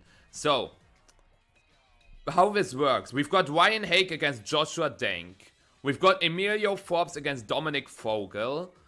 We've got Jeremy Parson against Kian Campbell. We've got Diego Aguirre against Jonathan Zuniga. Benjamin Harlan against Gavin Michaels. Blake Silva against Giovanni Kishke. Zhejiang against Lorenzo Arce. Len Deuel against Olivia Moledzki. David Hutner against Jaden Copeland. And then Steven Stewart against Christopher Hahn. So, I assume the stream match is either going to be Olivia against Len, because Len is a caster, Len is the only Terrapagos player. Maybe that's the stream match. Also, Olivia is a Canadian, maybe support the Canadian community a little bit. Or the other option, I think, is Giovanni Kishke, 11th against, I think it was Kian Campbell, right? Wait, no. It was Gavin? Which is also a hype matchup. But yeah, David is also playing Terrapagos. I was wrong. I played against Blake Silva in NAIC last year. He beat me and knocked me out of my dreams. But yeah, top 32. What are the players that finished top 32 that didn't make it into cut? Jesse Romulo, Kento Asami. Like, Kento Asami had to win to get anything, so getting top 32 doesn't give him anything. Nicolas Morales, Awaf Alejandro Vera Almaraz, Michael Arendt, and Judy finished 32nd flat. So yeah. And the cut, like, 6-3 drop, smart, actually, smart. There are 3 players that finished 6-4 that didn't get any points. No, Messi and Squaw, no! Messi and Squaw, damn. Who will carry play in top 16? It's either Ryan Hake or Joshua Denk. One of those two.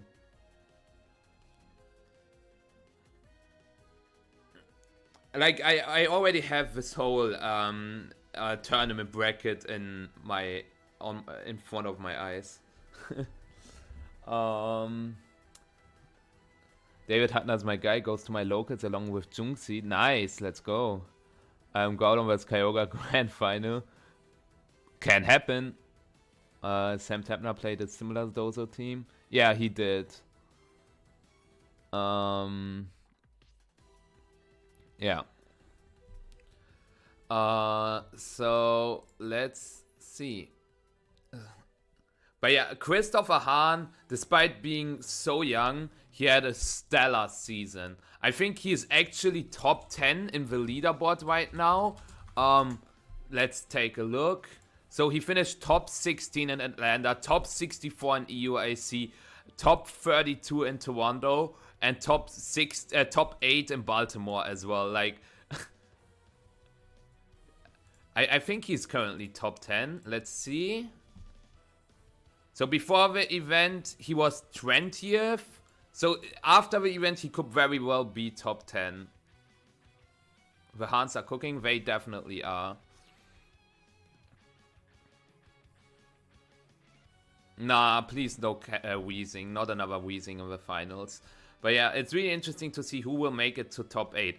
Because Lorenzo is also in cut, right? So yeah. Other than that, are there any other like top players from here that are in cut? Carry? Can Carry still get the paid trip? I mean, if he performs even better, he definitely can. But other than that, there's like no player from here. Zhejiang is actually in cut. 50 points below. Ryan is in cut. So yeah, still some really, really good players.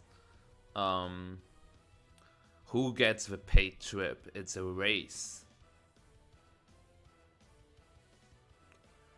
Brain, you are close. You are close. You will get there. Kevin said after Atlanta, it was his only bad matchup. Yeah, like Kevin and Chris are insane. Literally, very, very good players. I got 2 messages again.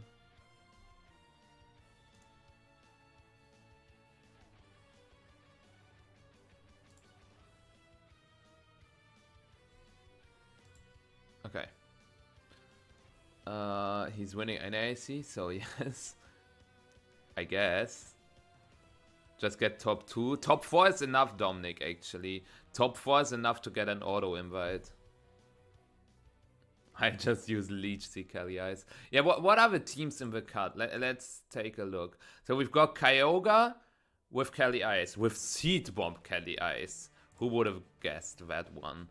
We've got Zama CSR, another Zama CSR, Koraidon CSR, Groudon Miraidon, Groudon CIR, Kyogre Zacian, Terrapagos CSR, Miraidon CIR, Koraidon CSR, Koraidon Lunala, Miraidon Ice Rider, right? Yeah.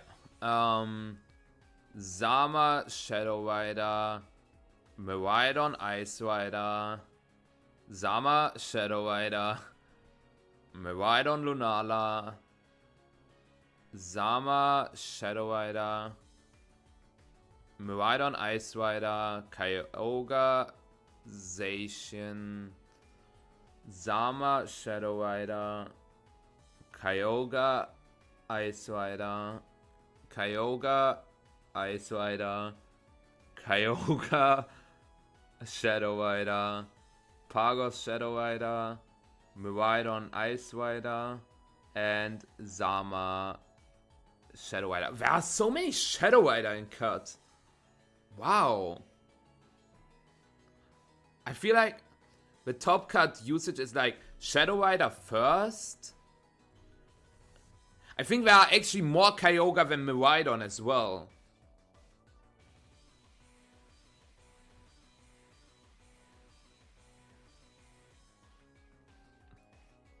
Strawberry and Prey looks like it. I really want to do the numbers now. Okay, you know what? I will write that down. Or I will write it down on my second screen and then I will let you know. So, 1 Kyogre, 1 Ice Rider. Then we've got 2 CSR, 2 Zama. Then number 4 is Kowaidon CSR. Kowaidon CSR. Then we've got Groudon Miraidon, I guess. 2 times Groudon, 1 time Miraidon, and another CSR. No, CIR. Junxi is running CIR. Chris is running Zacian Kyogre. There's so many Kyogre in cut, holy shit. Kyogre, Zacian. Then we've got Pagos CSR. CSR and Pagos. Then we've got Ice Rider Miraidon again. I could also do combinations, but I just wanna see the statistics for like the restricted themselves, not the combinations. Then we've got another Kowaidon CSR. 5 and Kowaidon 2. Kowaidon Lunala. I really want to see the usage statistics. I like statistics in general. Miraidon plus Ice Rider. 4 and 3. Then we've got CSR Zama, right? Yeah. So 6 times CSR. Man. Then we've got Miraidon Ice Rider again. Ice Rider Miraidon. We've got another CSR Zama.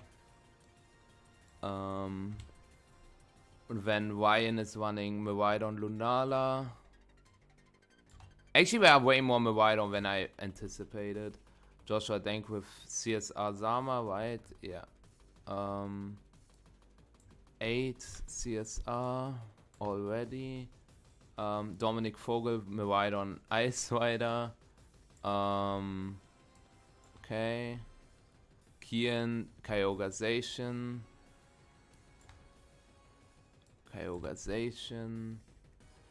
Diego with Zama CSR. Man. 6, 9. Gavin with Kyogre Ice Rider. 7 and 4. Blake with Kyogre Ice Rider as well, right? Yeah.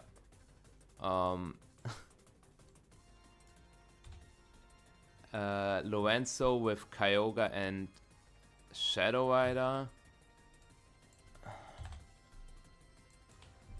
Len with Shadow Rider and Pagos. Copeland with Miraidon Ice Rider. And Miraidon. And last but not least, we've got Steven Stewart with Shadow Rider Zama. Okay, so I made the numbers, okay? So yeah, Solgaleo tried. It didn't even day 2. It went 5-0 and then finished 5-3.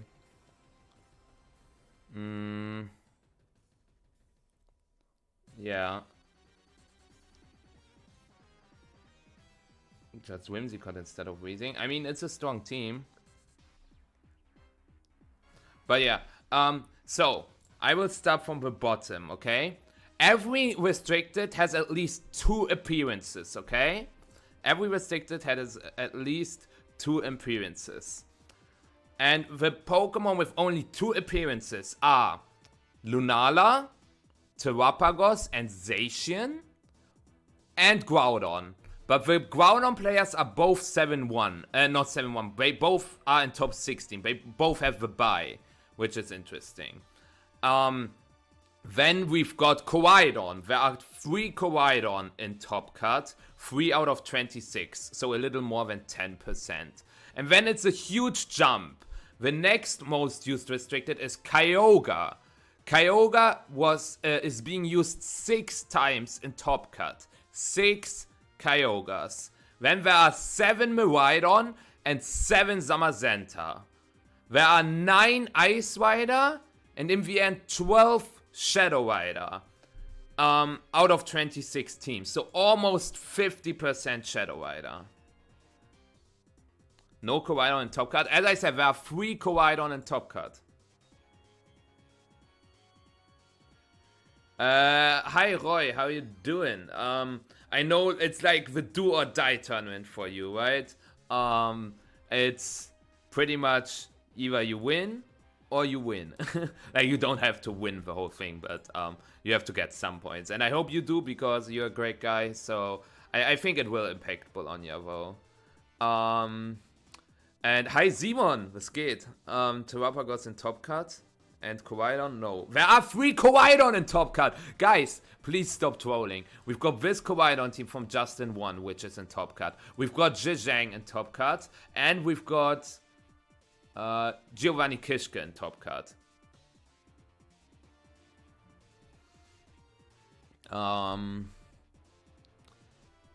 Yeah, I mean, how many CP do you have right now? Let me check. 875. So yeah, with 895, I would not feel too sure about it. Do you still have locals left which you can play? Like, I guess next weekend you're in Bologna anyways, so it's getting rough. But 895 is like, or do you have like one finish open? If it's just plus 20, I'm not too sure. Yeah, no Eternities. Well, Connor, he also lost against our GOAT carry off stream, so I don't know about that one.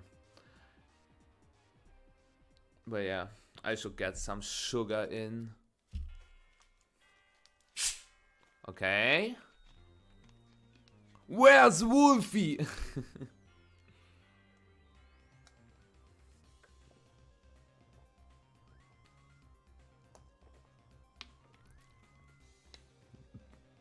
Yeah, 915 should be safe. My guess is 905 will be the cut.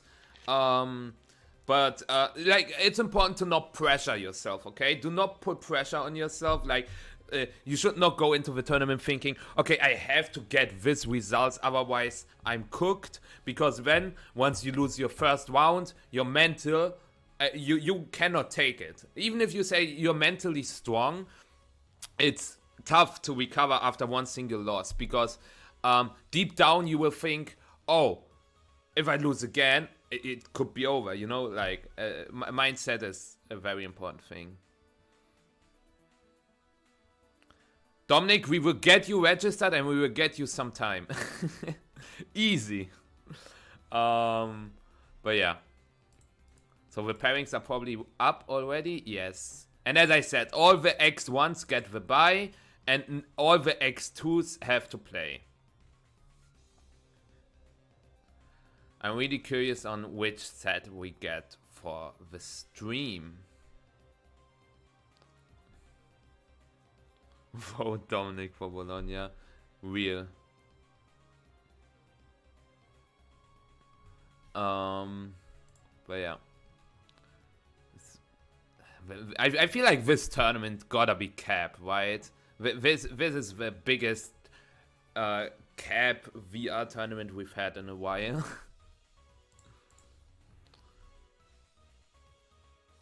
Moving kills my bank account. Ah. Papa la pap, wie man so schön sagt.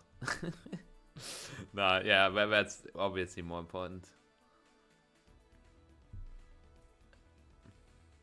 Diego on stream, please.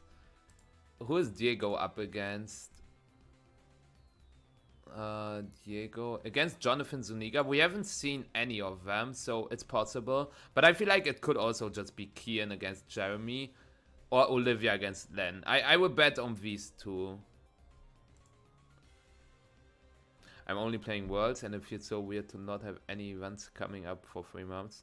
I understand it, but wasn't it the same thing last season? I remember you haven't played NAIC in the last year as well. You haven't played Bologna as well. I think your last tournament last season was Stockholm, probably. And you had another, like, 3-month break. Okay, yeah. Go ahead, Dominic. Do that. I wanna see games. I wanna see games. You know what? Let's play a game. Oh. Gotta bounce back. But yeah, who do you think is going to win it all? I know everybody here, oh, carry, oh, carry, oh, carry. But realistically speaking, who is going to win it all? What do you think? Or what do you expect? That's fair. Like, not playing at all is something I do not recommend ever. Emilio Forbes is the best player in cut. Well, Emilio has one of the worst teams in cut. Emilio is not going to win because his team is terrible.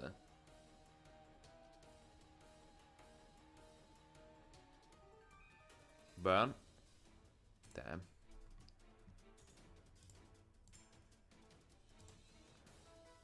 Chinese guy will win. Zhejiang, you mean? Possible. Emilio's team cannot hit water types. Like Terra Water, Kelly Ice. He has no matchup against that. And there are actually some Terra Water, Kelly Ice in Top Cut.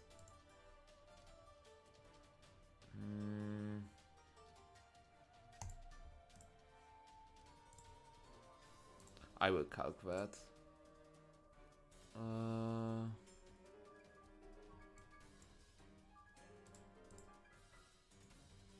Montana? I like Montana's team. It's good. I want Emilio to win. Okay. That's also fair, Kasper. Is there any Pagos? There are 2 Pagos. There's Len Deuel and hold on, I can open it.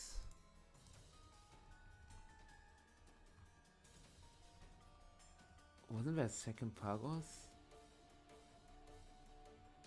Here, David Hutner.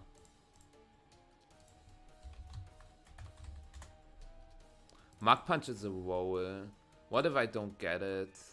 Do I just instant lose? I've got Barraskewda. Get it! How do I do that? How do I do that? I should always stream when I play rand bats.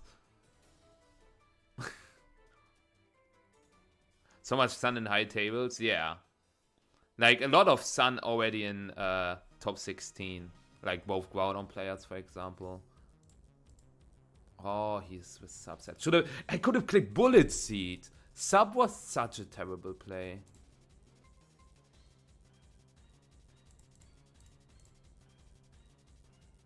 Yeah, Rebombi, you gotta go. I'm sorry.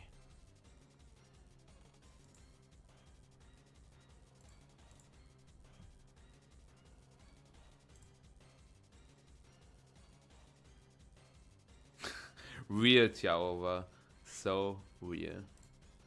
Okay, yeah, we got our... Like, I already knew that the bracket looks like this, so... nothing too surprising. Give us our stream match!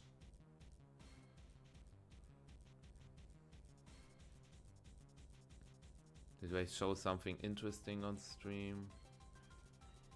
Not really.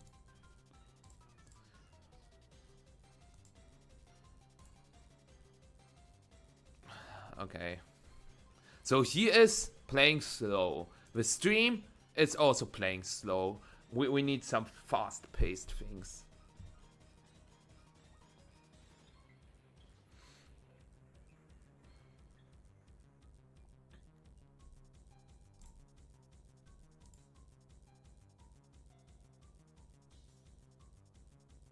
Thank you, Ainar, for the follow.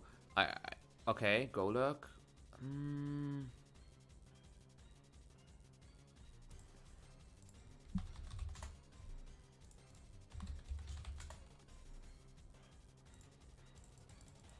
50% chance. I could also Willow. I could do this.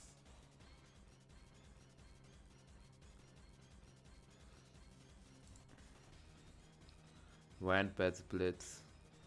I think I'm first on the Rampage Blitz ladder, so yeah, I'm not going to play a game. Like, there's no point. Brock seems, team seems strong. It is. We played with it on ladder today, and it felt very nice.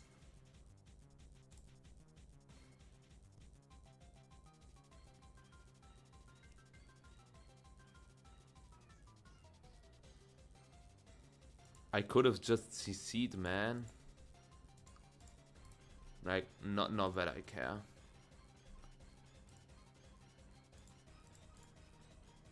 GXE is not quite win rate. There's like a difference in GXE and win rate. Wait, is there someone? Oh my god, no. Shell Smash is scary. I think Barrascuda should survive a +6 ice shot. I don't get a burn.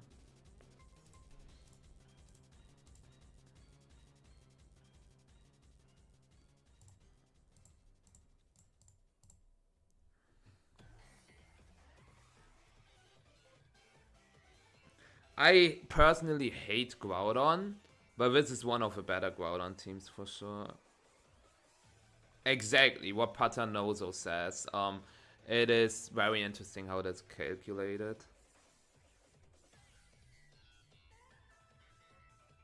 Yeah, that's fair, Murder. I'm really curious if it will change with champions. Like with champions, you can probably get multiple matches per round on stream. I don't know.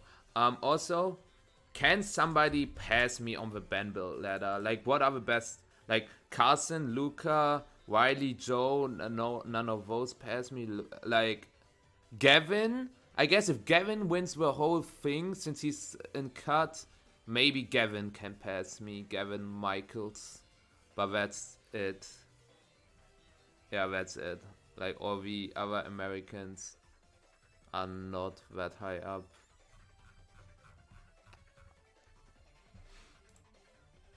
But yeah, we won. Let's go. Champions has the potential to get rid of all IRL headaches. Yeah, I'm really like we don't have a lot of infos on champions, unfortunately. But I think it's going to get like there will be a better experience for both players and judges. Hopefully, we gotta wait and see. Yo. Wait half a decade for me. Damn. Are you? Nah, you're not that young. You are not that young, Mike, right? Nah, you're not that young. We get 3 seniors matches per year. You get 4 actually. You get LAIC finals, NAIC finals, EUIC finals, and Worlds finals. Yeah, I was about to say. Wait a second. You confused me. Turning 18 in a few weeks. Let's go. Did you plan something big for your 18th birthday? Tagesschau. For real. Oh! That's Len against Olivia. I said, like, this was my very first guess. Len Deuel against Olivia Moledzki. And you know what's funny?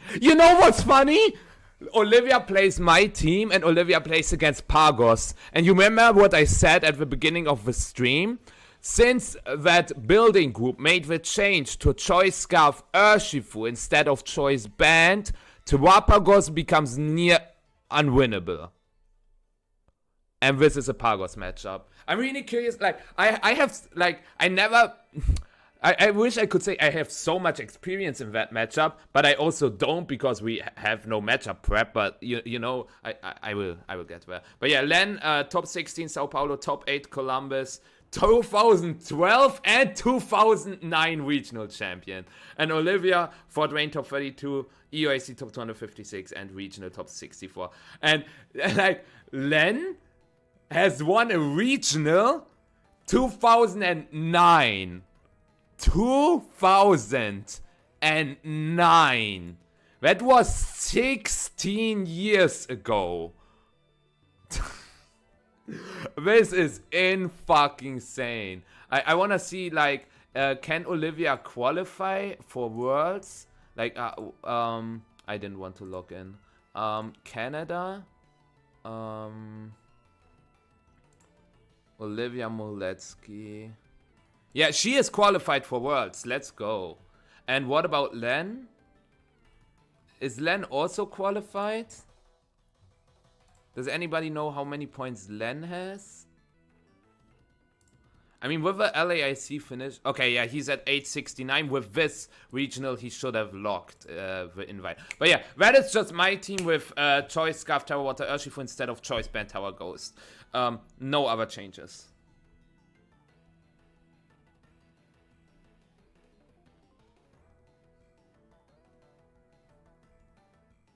Charlie Kim. I was about to say, who?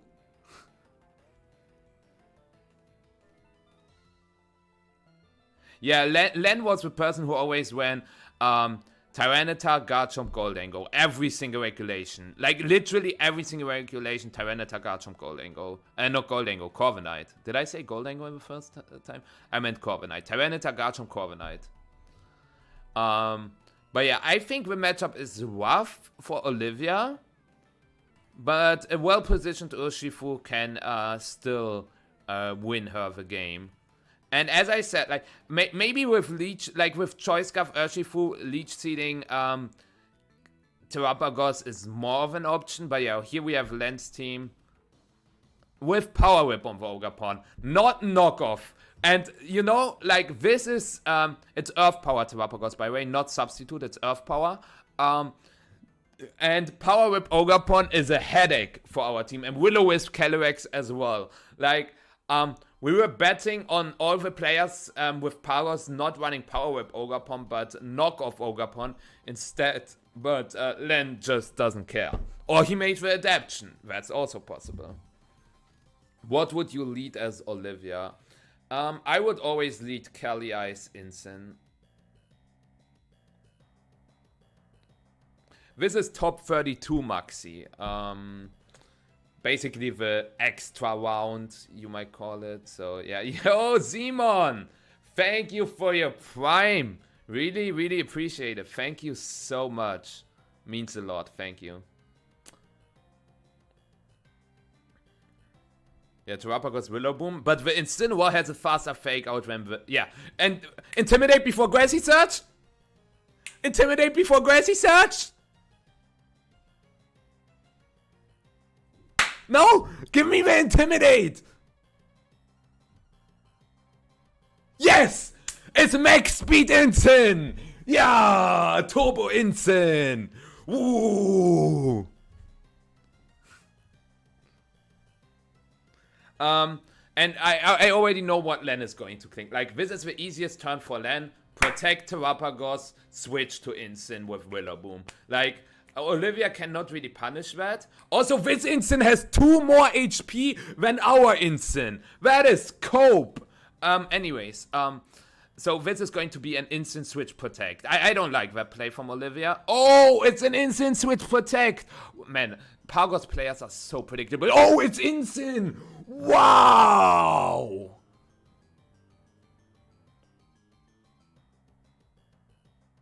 Oh. I guess we don't need the leftovers. Wait a second. What? Like, knock off Leech Seed and... What? Len? Hello? Just Glacial Lance, okay. Well... I don't... Like... It's not terrible for Len, but losing the leftovers early on. Yeah, like, all these Pagos players do not know how to play patiently. Like, they pick up Pagos, but they don't know how to play Terapagos actually. Like, they say, oh, I'm fine taking 70% damage. I'm fine losing my leftovers. But that's not how it works. But yeah, we see U-turn, probably a U-turn into Miraidon then, because you are not allowed to take too much damage on the Shifu. And as you can see, the Miraidon is max HP. similar to mine. Mine was 236 HP, so this Miraidon also has 2 HP more, just like the Insane. And we see another Call Mind. And yeah, Parting Shot probably into the Insane slot. Which is now the... Wait. Did the Kelly just outspeed the Insane? Also, why is that a Will-O-Wisp? If Olivia decided to switch Miraidon into Urshifu, Len would have had a big problem because then he cannot deny close combat into Terrapagos. Yes, he can Terra, but he has no Intimidate to switch into. He has no Fake Out available. Like, if Olivia just decided to switch into Pagos, into Shifu, like, Willow Kelly, oh my god! Willow Kelly and Call Mind was one of the worst plays I've seen in a while. And I've just watched a terrible set quite a while ago. And thank you, Noir, for the follow. Appreciate it. But this was bad. Yeah, LNK, as always. Thank you, Ben, for a follow. Yeah, so that's the Terra. So we remove the terrain. And the Draco is still going to hurt. Like, Draco, Glacial Lance, Leech Seed almost KO Terrapagos. And you will not be able to get the Point Puff off because next turn it's just another Draco, Glacial Lance turn. So Draco, Glacial Lance is always the play. Why would you Volt...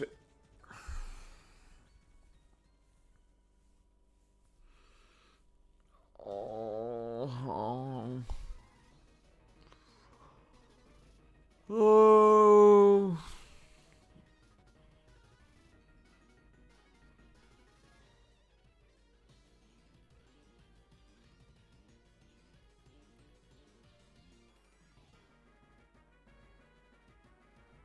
Okay, the Instant takes 2.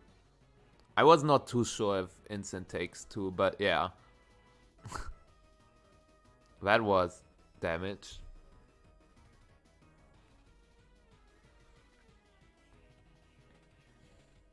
Well, Len can always go for Starstorm and Pound Puff into Pagos. I guess Olivia could knock out the Amoonguss with Flare Blitz, so Len should maybe switch Amoonguss to... Insane, but if Len switches Amoonguss to Insane and Olivia reads that and goes for Fake Out into Pagos plus another Glacial Lance, Len is in big trouble because then Pagos takes another turn of Leech Seed, and then next turn another Glacial Lance, another turn of Leech Seed. So, okay, Olivia going for the hard read, predicting an Instant switch. Maybe she goes for Flare Blitz Leech Seed, yeah. And that's bye-bye Amoonguss. That's not too bad for Len. Since Olivia is forced to go to Miraidon. Why Earth Power? Why not Starstorm? Like, it's either switch into Instant Earth Power or stay and Starstorm. But it's not stay and Earth Power.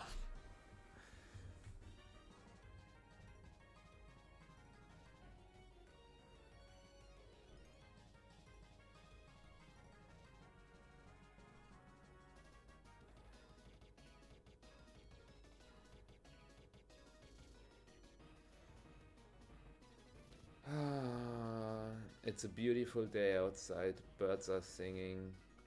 Flowers are blooming.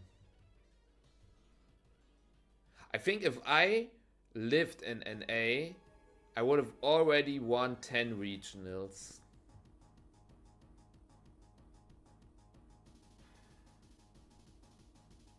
On days like this, players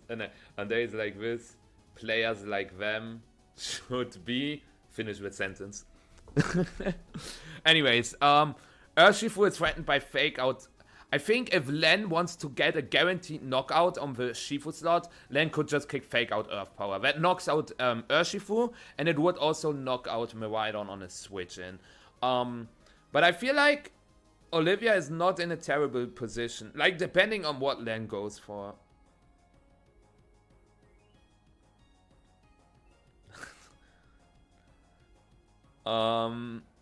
If this is fake out Starstorm, I'm quitting Pokemon. No, I said that once.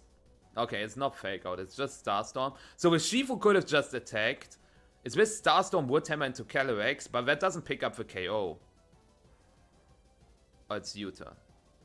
Okay. Smart. Actually smart.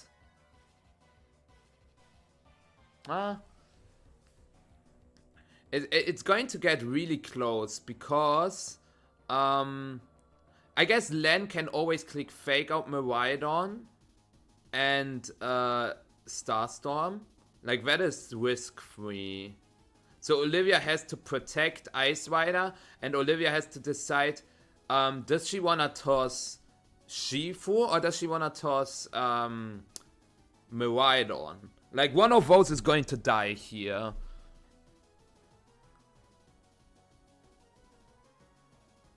It's always protect Kelly, but do you toss Miraidon or do you toss Shifu?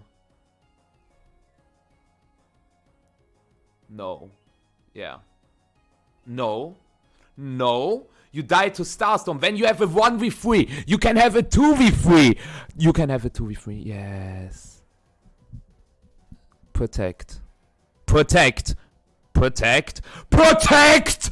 Protect!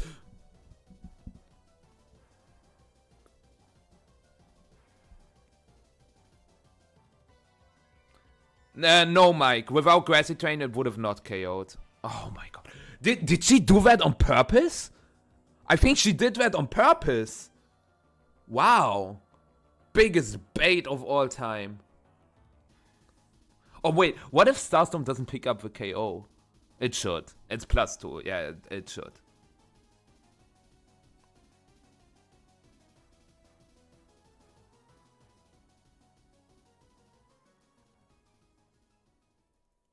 That didn't matter.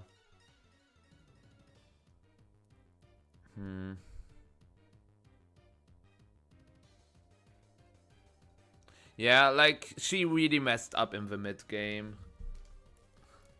And this is not winnable anymore. Unless Len throws that, like, I don't know what. I mean, it's literally not losable for Len.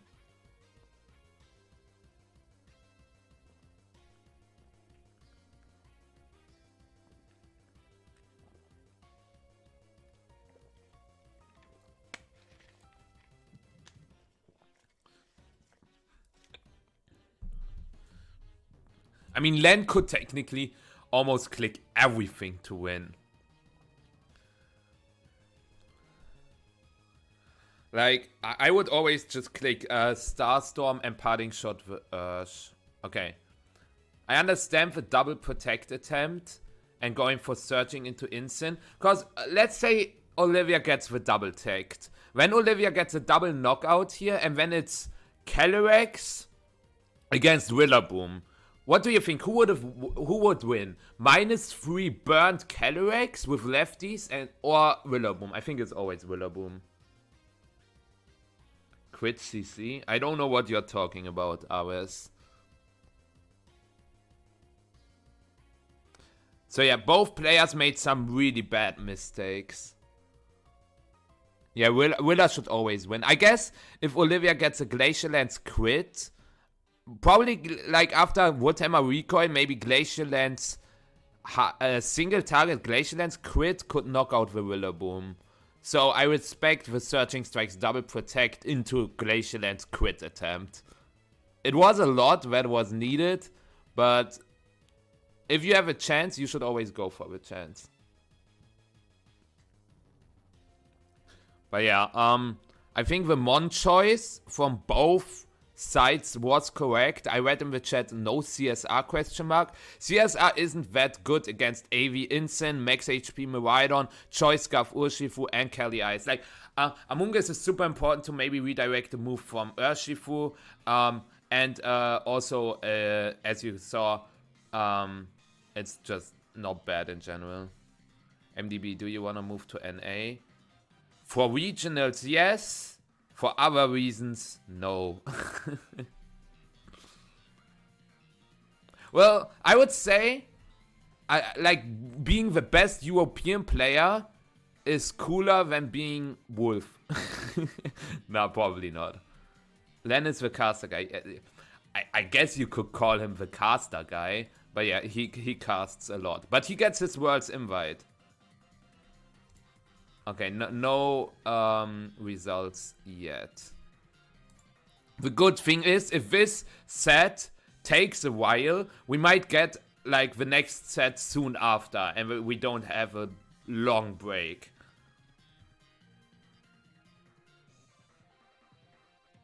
Oh, Spaghetti, that is cool. Yeah, I think I like Olivia has the tools, especially if Len plays like this. But she didn't use her tools to an advantage.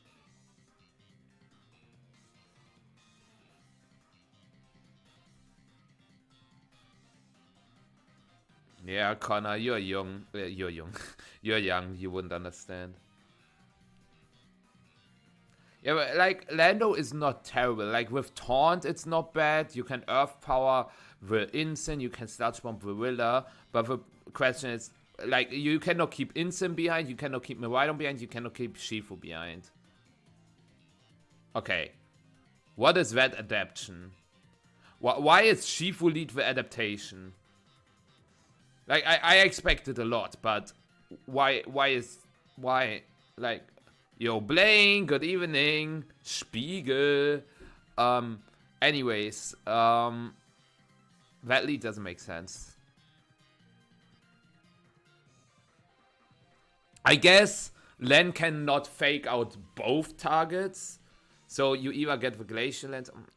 I think Len just switches Willa to Instant. Thank you, somebody, for the follow. I'm searching striking the Willa Boom. I am searching striking the Willa Boom. I am searching striking the Willa Boom.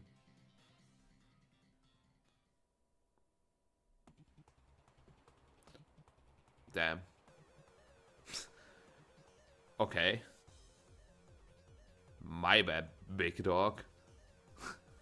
Well. Yes, it is. It definitely is. Like, the 4 of Olivia seem correct, but, okay. Is this just a U-turn? That is a U-turn into Instant. Like, no shot Len just risks Rillaboom in turn 1. This is U-turn. Yeah. That is a crit U-turn. Which shouldn't matter too much with Grassy Terrain leftovers, and if a Leech Seed connects now with a Leech Seed recovery, Kelly Ice is almost back to full. But yeah, that's insane.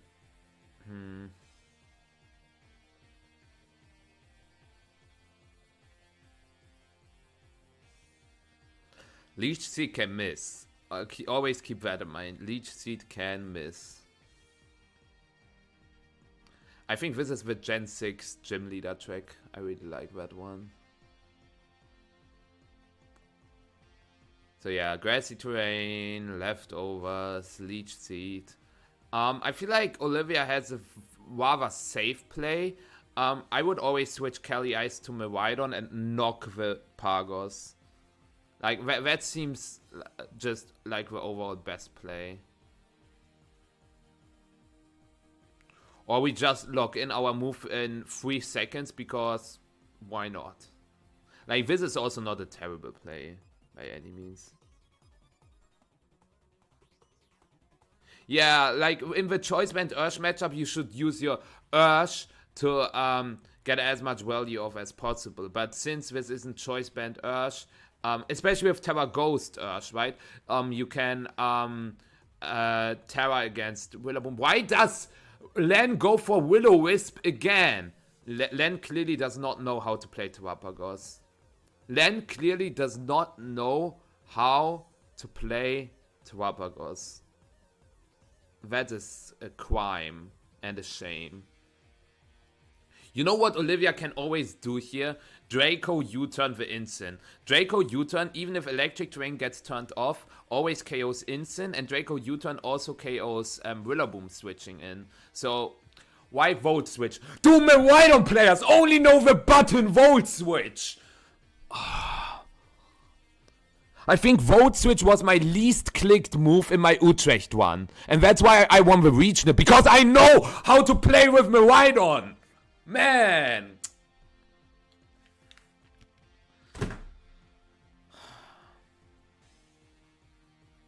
I think that's why Miraidon performs terrible this weekend. Players do not know how to use Miraidon.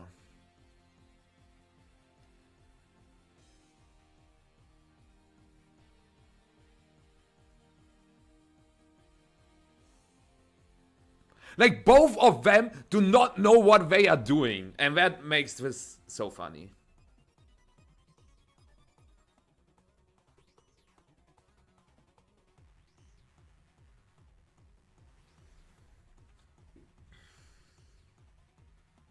Call Mind? Not non-terror Call Mind. This was a Draco knockoff into Pagos. Pagos should have been at 5%. Like, the Draco would have dealt... Even without electric terrain, the Draco would have dealt 40%. This Pagos should have been dead! Instead, I'm the one dying here.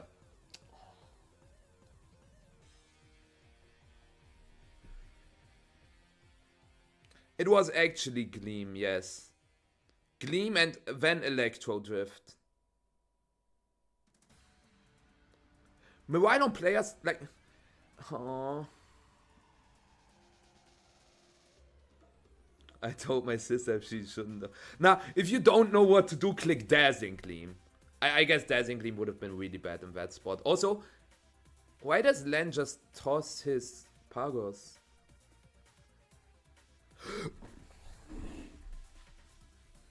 This is a fucking joke. This is a fucking joke.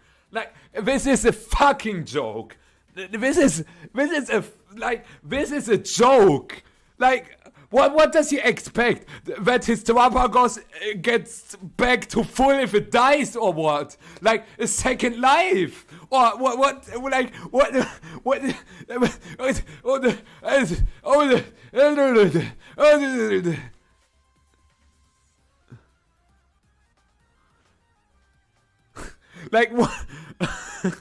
Okay, like honestly, what did he expect with the Terrapagos?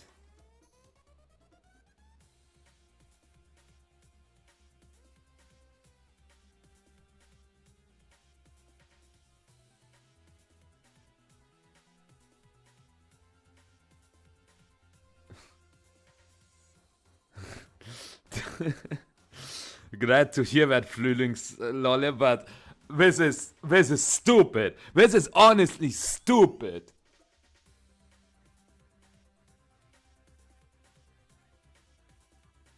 Mike's, I'm moving to NA. I cannot read this in my chat. Like, Joey also clearly didn't know how to play Pokemon.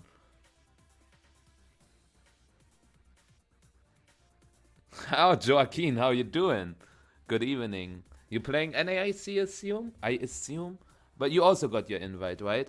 Oh my god. What is going on? Okay, Flare Blitz and Glacial Lance. And Earth Power knocks out the Instant. Okay. We saw that the Kelly moved before Instant. So, does the Pagos survive with Glacial Lance? Why did Olivia click Leech Seed? Why did Olivia click Leech Seed? Why did Olivia click Leech Seed? Why did Olivia click Leech Seed? Why did Olivia leave the Pagos alive? Why did Olivia... Why did Olivia... Why... What? Nah. What? Why? Wait, why does Len not go to Rillaboom and click Fake Out into Shifu or Miraidon, which both cannot protect? Now Miraidon can just go for Gleam! Why do you... What? What? What? What? What? What? What?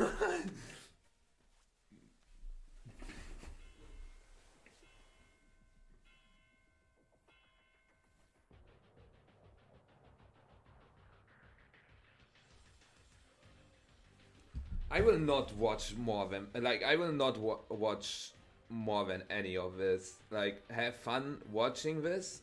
I will watch my marmalade, which I will eat tonight, while I cry, thinking about this regional. This is Willoboom and a Spore. Oh, he thinks he can catch it. Like, and now you take Glacier Lance. Nice play, Len Deuel. Man. Oh, wait. What Terra Dweller? What? What? I guess you get the damage boost so that you can KO Willoboom with Glacier Lance now. You will not KO the Among Us, but you get the Willoboom at least.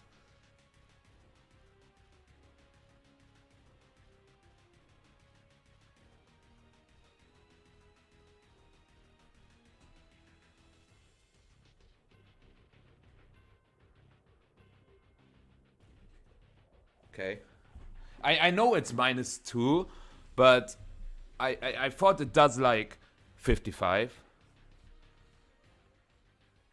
Okay, I will focus and get back to the game. So, the Miraidon is locked into Gleam, so you can take advantage of that. Maybe you fake out Miraidon, switch to Incin, or you switch Willoboom to Incin and Pollen Puff.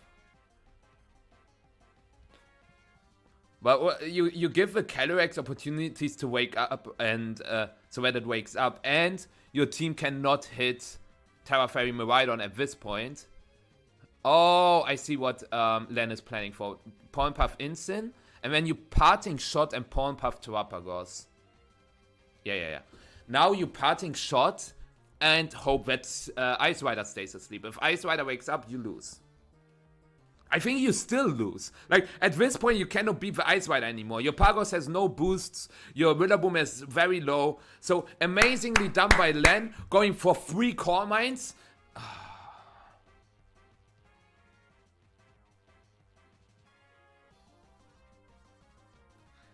Is it impossible to get good games? Is it impossible to get good games? Okay, this Urshifu switch makes no sense. This Urshifu switch makes no sense! Oh, Olivia! Olivia!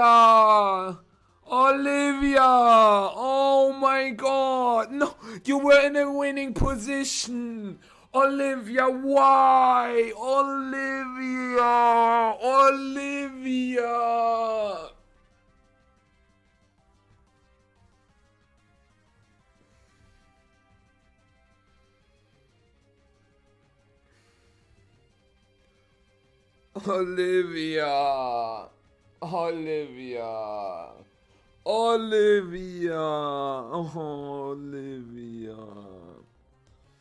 Len will just click Rage Powder Starstorm now.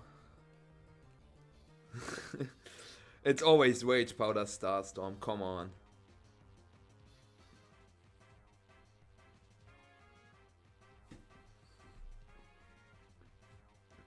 Not even U-turning?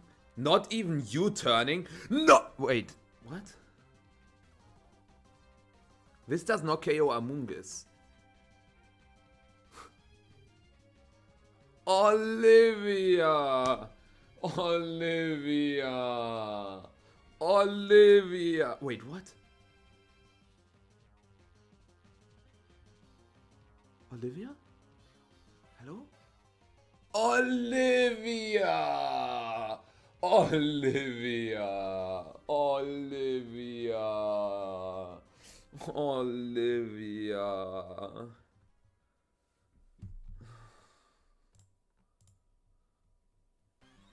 Oh, maybe with KOs? Oh, okay. Shifu takes the Starstorm. Core Mind now would be better than Starstorm actually. But I respect that choice.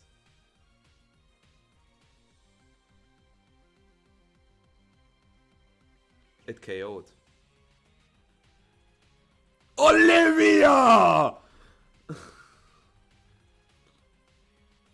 Notorious, this is probably... I think, actually, this might be one of the worst games ever. Like, ever. Olivia. I know -1 defense, but still. Terapagos is super weak. Terapagos is incredibly weak. Like, our Urshifu survives that every time. I guess with the Scarf Shifu.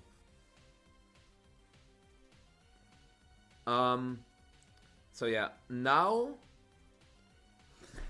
Well, it's still not over yet, since Len has to click Fake Out into Miraidon plus Starstorm, and then hope that Grassy Glide is enough to pick up the KO. And the Ice Rider can wake up.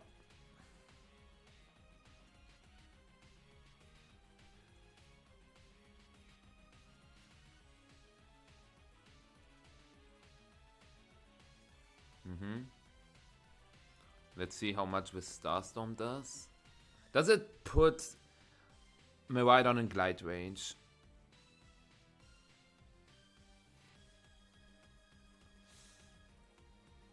Never mind. Olivia! We get a game free! Yeah! Let's go, Olivia! You are beating the allegations!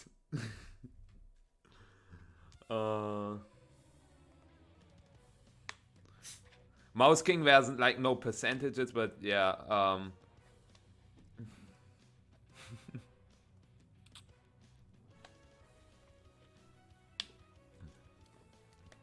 which allegations you might ask? I came up with some own allegations. But yeah, this is game. Actually, hold on.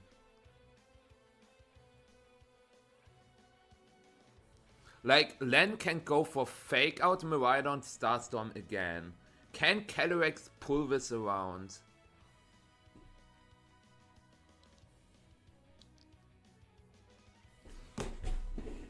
Why would you not Fake Out the Miraidon?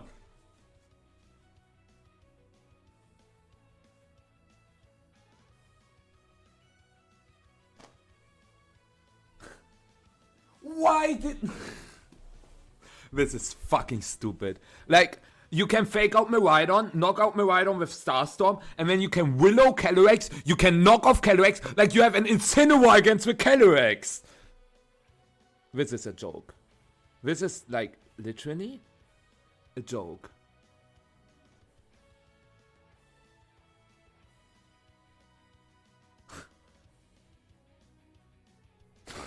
Wise.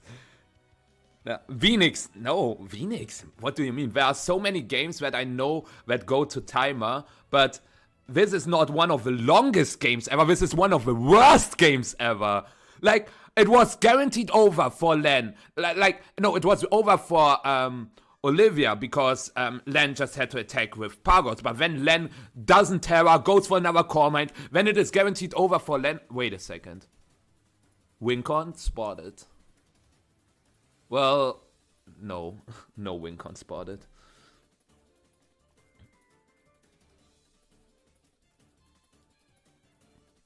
Maybe Starstorm crit? Do you go for another Call Mind because Olivia clicks Protect? Oh, never mind.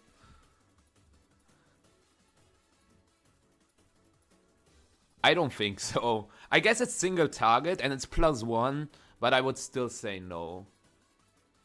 I respect Len if he goes for another Call Mind though, because Protect from Olivia is possible. Yeah.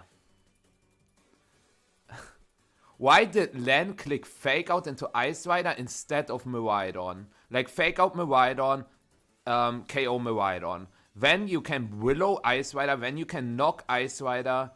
And you also win on timer. Like, even if Olivia gets a Leech Seed off on Incineroar, like Len had a guaranteed win!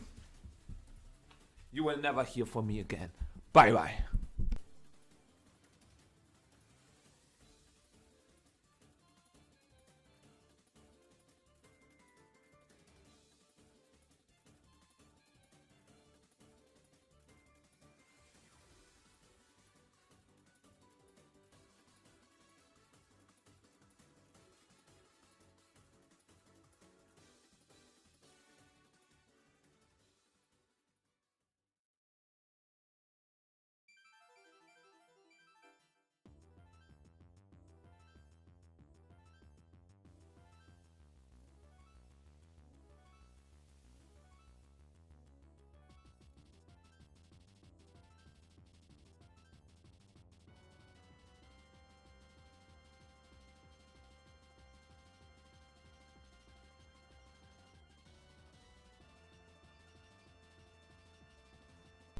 Okay, I will show you something.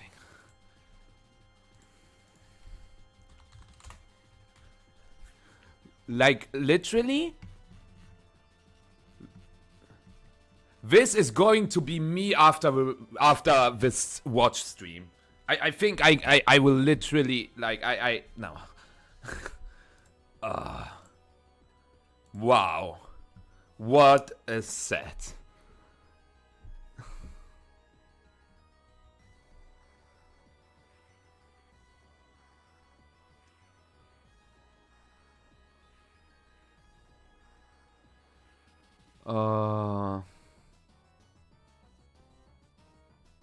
I need weight in my life.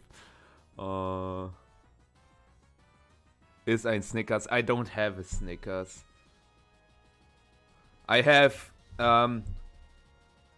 Florian Wirtz on my Pepsi. Does that make me happy? Anyways, it's Ogapon. Why is there an Ogapon? Len, what did you bench? Did you bench your brain? No, okay, that is a little too much. I apologize.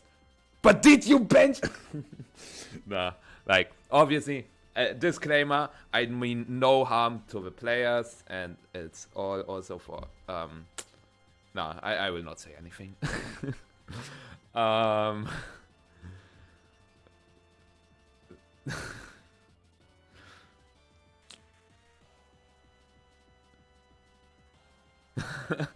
Yeah, real Nachty, real. Okay, we see Terra Water immediately.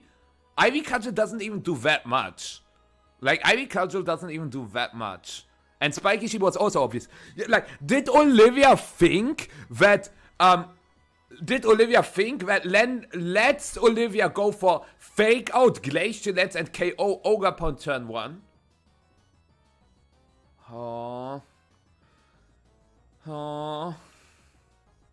But we have, like, imagine... Okay, I gotta drink some water. The good thing is, we will have a set probably right after this one, because that set lasts so long.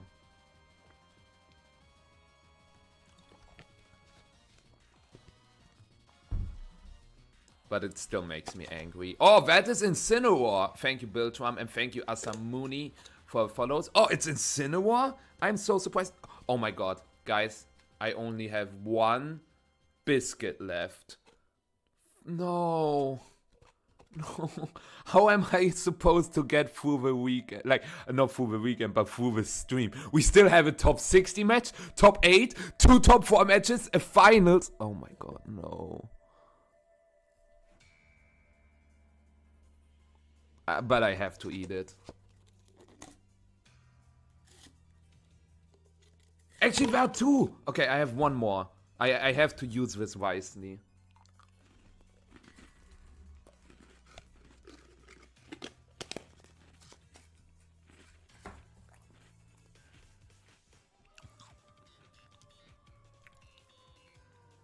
Oh, Glacial Lens. We are, like, this game is cooked. Thank you, Sayajin. Appreciate it. Get shawarma? Not again. You are going to get as Angie.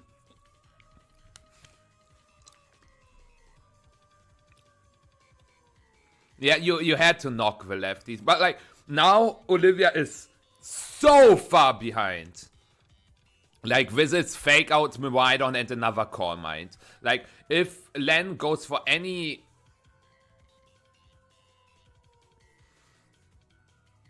Hello? Okay. Ah, Len fought... Okay, I haven't terrored. Like, I terrored way too late in the last game, so this time I'm going to terror way too early. Ah... That makes no sense at all. And Olivia again. If I have Miraidon, I click vote switch.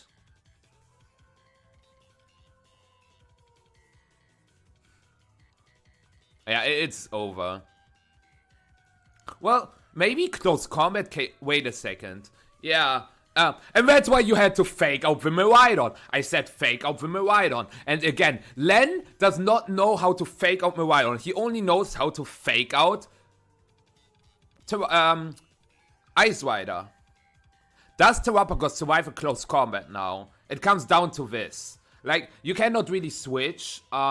So Len, I think, has to go for instant switch into Rillaboom and Starstorm and hope that CC is not enough. I don't think CC is enough. If this is a bold Terrapagos, CC is not enough. I remember that in Rake G, CC max roll was 74%, so that you survive a Terra Stellar CC with the Italian Pagos team. So, Leech Seed doesn't make sense because the instant is going to switch into Rillaboom. Okay, the instant does not switch into Rillaboom. And it survives. But yeah, that's why you switch instant into Rillaboom to have fake out pressure up. I think it doesn't matter because you win anyways.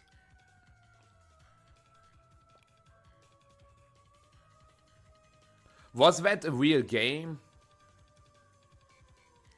Double KO. Wait, is that new? I know they have like one hit KO, but since when do they have like double KO? That's gotta be new, right?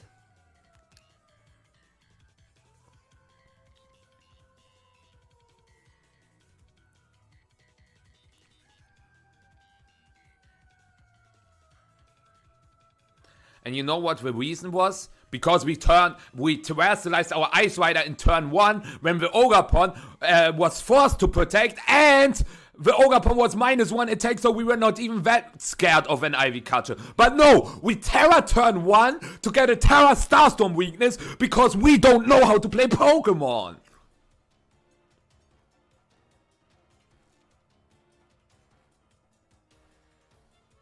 Man, my belly is hurting because I shout so much. Hi Ozzy, how you doing?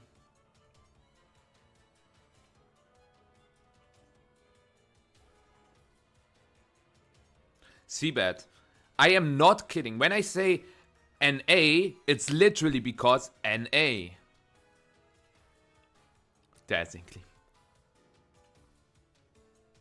At least she's trying. Yeah, Rillaboom switch protect. And then Len, you have one job, okay? Len. I know that he won't see it. Wait, fake out? Why not Flare Blitz? Oh. Oh. Oh.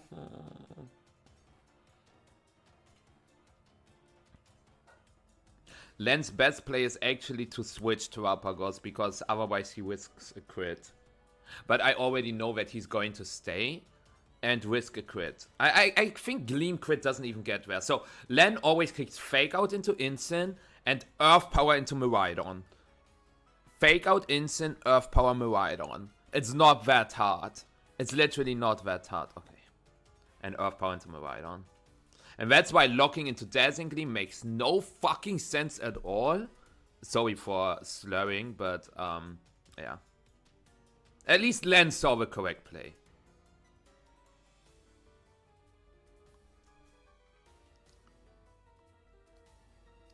Now you actually hard switch Rillaboom and go for Protect. Do not risk any crits. Like, you lose nothing doing that. You get Leftovers recovery, you get Grassy Terrain recovery.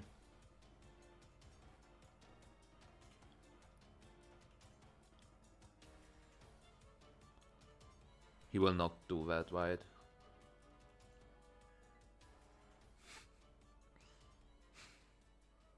Not that it matters, but I still think it's funny.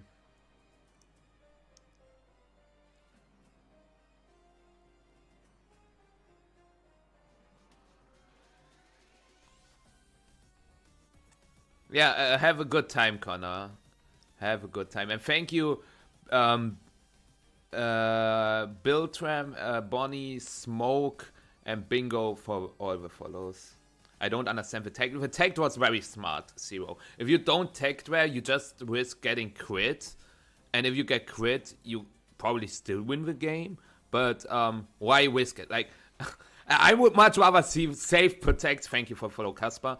I would much rather see safe protects and playing it like a little slower but safer. Now you fake out instant, Earth Power Miraidon again, and then you also have Cornerstone for the instant. Just fake out instant and Earth Power the Miraidon. Come on, Len. Yeah. GG. Yeah, the tech guarantees will win. Exactly. Oh. What a game of Pokemon. So my team got eliminated, but Olivia! Oh man. Why there's... I do not know. Why? You could ask me why this. No. Why that? No. Why? Like, I think literally 90% of those choices made no sense.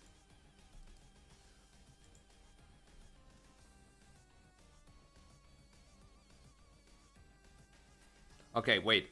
Ryan won. Len won. David Hutner won. So we still have 2 Pagos players in top 16. So more terrible games to come. Gavin won. Diego lost.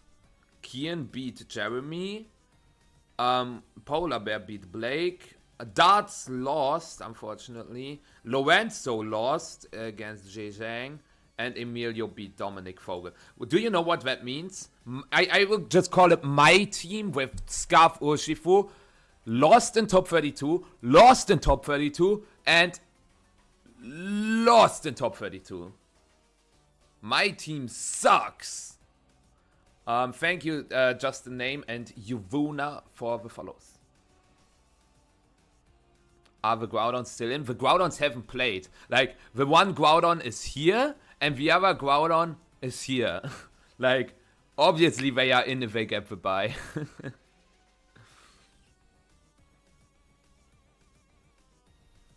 Yeah, surely, Seabed, surely. In your dreams, maybe. So, the matches we've got. So, Carrie plays against Ryan. I can update this, maybe? Yeah. So, Carrie plays against Ryan. And Ryan is... I don't know the matchup enough. Then we've got Jonathan against Emilio. So Emilio with CSR Zama. Isn't Jonathan on Groudon?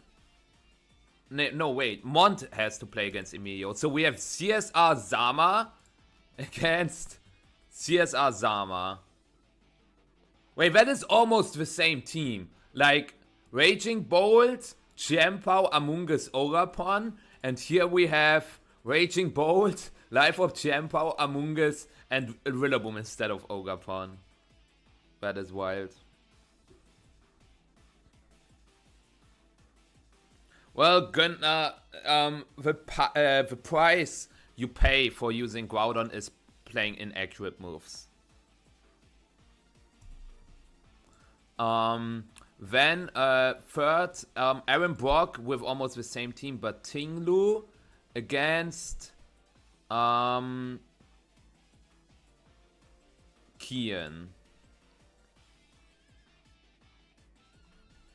This looks really good for Terra Water Zamazenta, but hey, I'm not making the rules. We've got, let's go for 4th seed. Justin won, so the Koraidon, Weezing, Dondozo, let's see. It's a matchup fish team. It's up against... Did Jonathan Zuniga win? Yes, he did. So, see, like, this against Weezing, Dondozo. Isn't just Dondozo farming this? Please don't show that on stream. Like, Dondozo is always farming that. Now, the best ground type is Landorus, trust. Then, next up, we've got Jonathan Chamburka, the first Groudon player with Miraidon, against... Who won? Gavin. So, Groudon against Kyogre. We could see that on stream. Both players were not on stream, and it's Groudon against Kyogre, so why not? I don't like this. Like, why is this Sash Flutter Mane on a rain team? Like, I don't know what it's doing there, but it seems to work.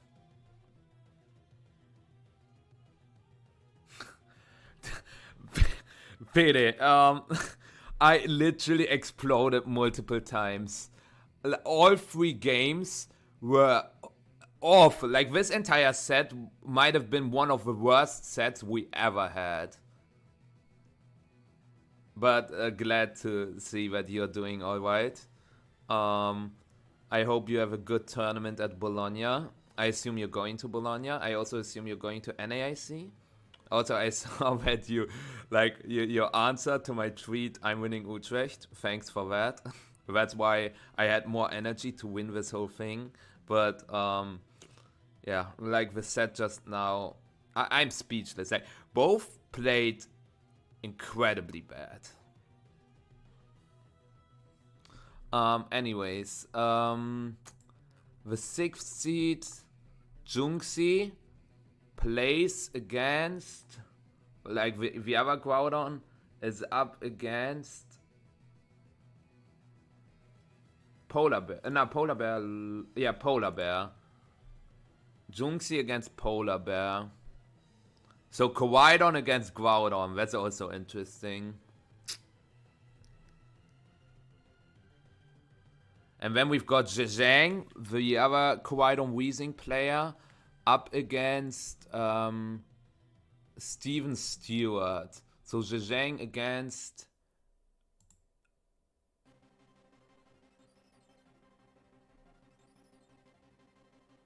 Okay. I guess.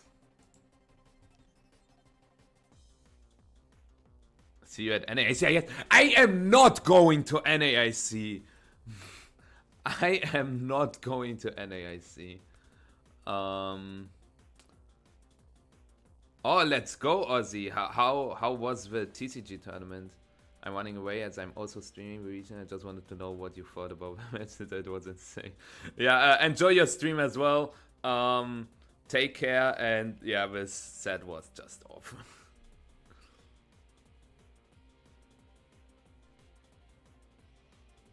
Real synthesizer. Oh, a Pargos mirror. Wait, is Fedecampo like live right now? Oh, that's funny. Like, now I'm restreaming how Fedecampo restreams my stream. We create this infinite loop.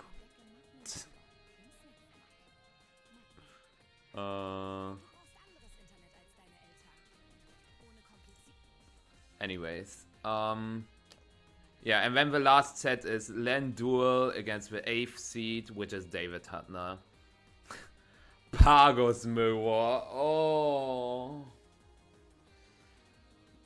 At least we don't get that on stream because we just had Len on stream, but still. Like, we still have to wait an hour for the top 8 matches.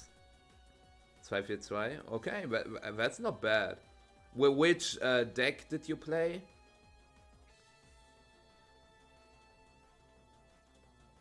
Oh my god. Good evening, Tilsy. How was the cup today? What were the results? Like, who won the cup? How did you do? Who was in top cut? On bright side, one less Paros team, I guess. Oh, you played Serral Edge. I do not know anything about Serral Edge and TCG. But with the Canadians. Wait, are all Canadians out? Olivia is out and Diego is out, yeah. But there's still a Chinese player in with Zhejiang. So 15 Americans and 1 Chinese. Let's go.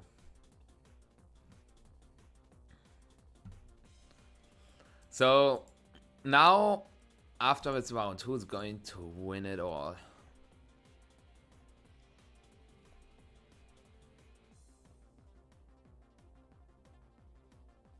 First Buri, second Lucas, top 4 Florian and me.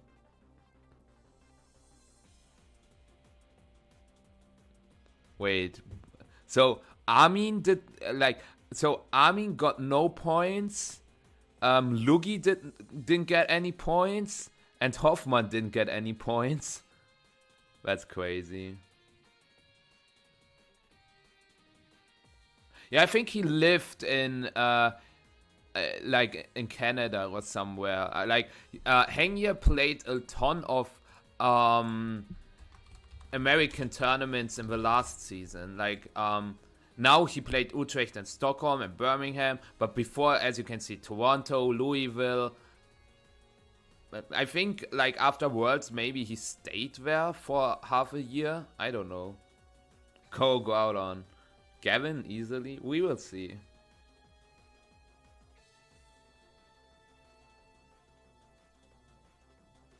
I see, Tilty. Makes sense. But yeah. Oh wait. Zhejiang already won the top 16 match? Wait, what? I guess we have Groudon in top 8. They already did some top 16. Yeah, I see. What about the other half of the bracket? Emilio plays against Montana. Yeah, that's what I said. I remember. But all these matchups, we already saw Aaron on stream, we saw Junxi on stream, we saw Emilio on stream. So, what about the other top 60 matches? Here. Okay, those were not played. Come on, show us Carry against Ryan. Both were not on stream, both are really good players. Both are top 30 in the leaderboard. Or give us Jonathan against Gavin, at least. I guess Jonathan against Justin was also not shown yet. So they have to show something from this side of bracket. I guess they probably do not show Carry against Ryan, which is a little sad. Because they just showed Len. And then it's the same kind of bracket. So it's possible that they show one of the Jonathan matches. Yeah, I know, Tilsy. I heard the whole story. Zhang is Kowaidon. True, he's playing Kowaidon, not Groudon. They are showing Emilio. Oh, they are. Emilio against Mott. Okay. I guess I would say it's a little unfair because there were 3 pairings where both players were not shown yet, and Emilio was shown yesterday. So, it's still a hype match. Don't get me wrong. We've got Worlds finalists and 3 times regional champion. No! Emilio cannot pass me. I also won 3 regionals. He cannot pass me. You wanna know who won 4 and more regionals? I can tell you. Eric Rios, James Beck, Paul Chua, Wiley Factura, Christopher Hahn, and Wolfklick. Did I mention Wiley? I think I mentioned Wiley. There are 6 players that have more than 3 regional wins. And Mont won Los Angeles last year and also has some very decent finishes across the board. Does Mont have their invite? I'm not sure if Mont has their invite. Let's check that. Montana Mott, after this tournament, he's probably at around 1,000, so that secures their invite. Emilio has to win it all. We all know that Emilio has to win it all. Does he do it? We will see. It would be funny because Milwaukee was won by a player who had to win it all, and Emilio is another player who has to win it all.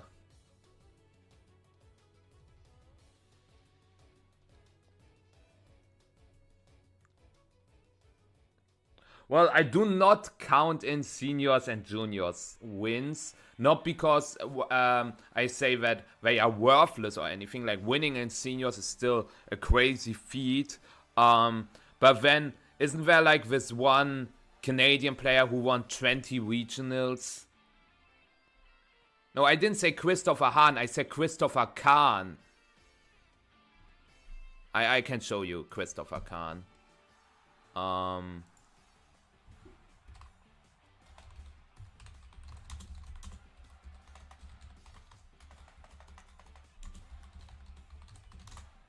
Like Christopher Khan, here, as you can see. He won Sydney, he won Perth, Auckland, Sydney again in TCG. He won NAIC, so yeah. But there's a difference between regionals and ICs. But yeah, I really like Mott's team because I played with it on stream earlier today, or very similar team at least earlier today. It's pretty interesting because this is almost a mirror. Like it's Magnet Bolt versus AV Bolt, Sash Shadow Rider versus Sash Shadow Rider, Life Orb Pow versus Life Orb Pow, Helmet Among Us versus Helmet Among Us, Zama versus Zama, and then it's just Rillaboom versus, what is Emilio using again instead of Rillaboom? Ogapon. Australian player, yes, Australian player. Wake Power, yeah, we saw it yesterday. It's interesting, I'm not convinced, but yeah. I also think Terra Fire Zamazenta is terrible, but it works for Mott apparently. 5 protects, I love teams with a lot of protects. And thank you Hauke for the follow, appreciate it. Anyways, we see Zama Pow on Emilio's side and Zama CSR on Mott's side. So it's possible that both of these Zamazenta want to Terra because of body press. We also see that Emilio's Zama is the faster one because it Dauntless Shield activated first. Can still be a speed tie, but I just assume that Emilio's Zama is faster for now. And this is tricky because that's what I do not like about Zama Pow in general. Like, I played Zama Pow myself, but you only have single target moves and you kind of want to double into a slot. But if you double into one of these slots and it goes for protect, you lose so much ground. This looks like Emilio trying to double up the Zama. No, he just spreads the damage. Oh. Okay. Body pressing your own Zamazenta. My bad, big dog. So this is a Zama Terra. Terra Water from Emilio. Is Mott also going to Terra? Because if you don't Terra with Zama, you are threatened by Brick Break Body Press knocking you out.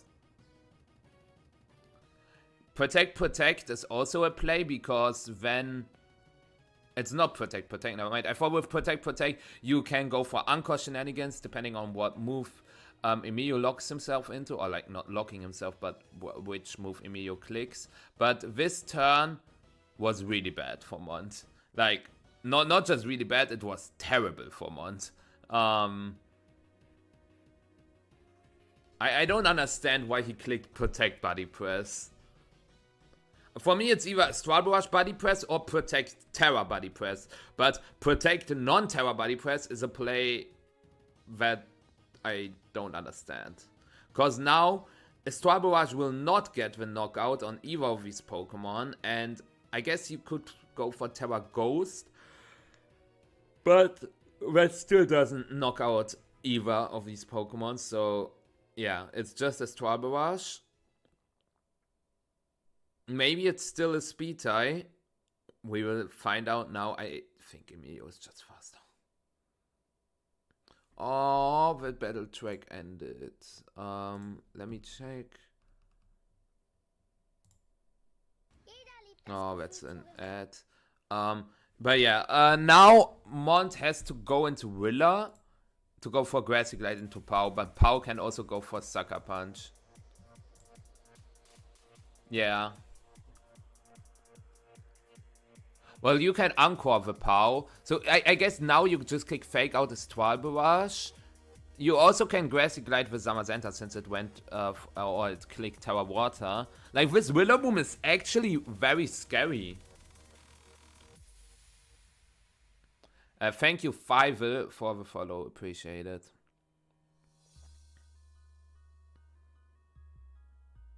There's like no amazing play for Emilio because if Mott just goes for Astral Barrage Fake Out into Pow, there's the double KO as an option. And that's why I understand the double tagged. But it still doesn't help you out that much because now Mott can go for Grassy Glide into Pow and Anchor the Zama into Protect. Since that way you can deny, yeah, it's just fake out as I expected. That way you deny Sucker Punch into Shadow Rider. And yeah, I think it's just Grassy Glide Encore. I guess you could also Grassy Glide the Zama and Encore the Pow, but I think you much rather KO the Pow and keep the Zama on the field.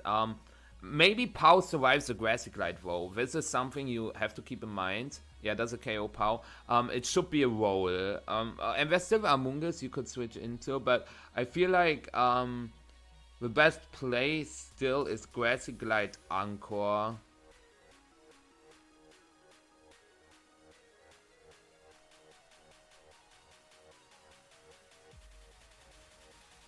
Mott is not in a terrible position by any means.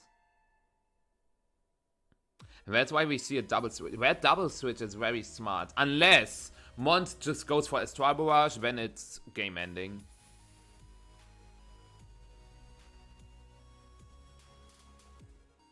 Okay, Mott shaking the head, which means it's probably Encore.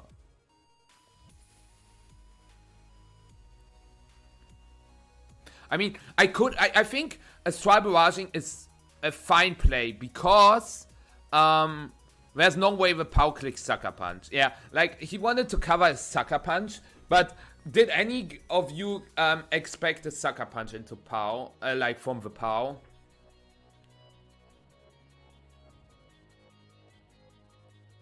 There are a lot of mind games because now Mott can break the sash from Calyrex with Grassy Glide, and then the Calyrex from Mott can pick up the Calyrex with Astral Barrage. So the Calyrex, if it doesn't want to die, has to protect. But what if Mott goes for Psychic into Among Us when the Among Us dies? So yeah, Emilio wants to go for a hard read. Emilio just going for a hard read. What did Mott click? Yeah. Oh! Oh. Damn. I'm not sure why Emilio didn't click Astral Barrage Spore, because that covers like everything. Like even if you lose the speed tie, you get a Spore off on the Shadow Rider. I guess well, you might just lose to Willaboom then, because Willaboom can Grassy Glide with Zama, can Grassy Glide with Pow. But yeah. It will come down to speed tie.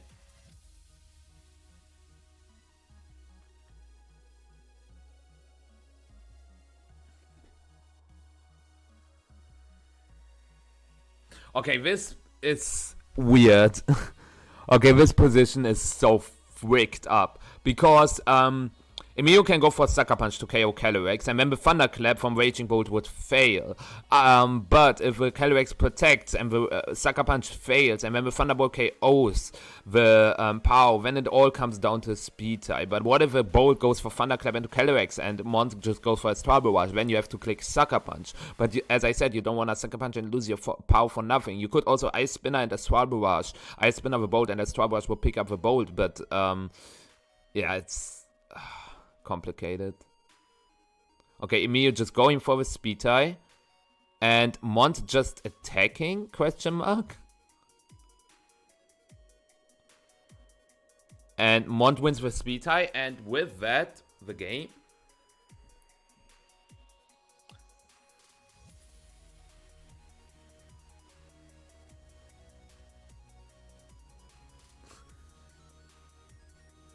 I guess, yeah, like Mott's play makes sense because Emilio has to win a 50 and a speed tie, but I don't know.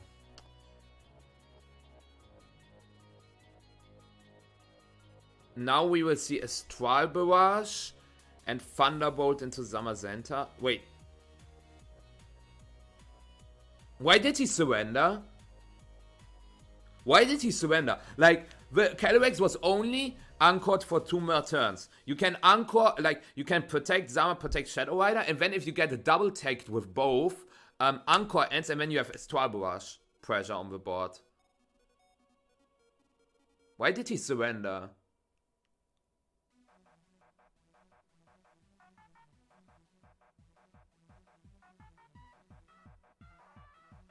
Why did he surrender?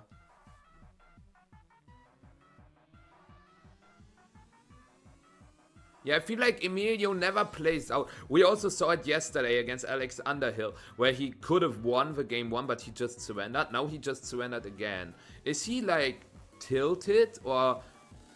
I don't know.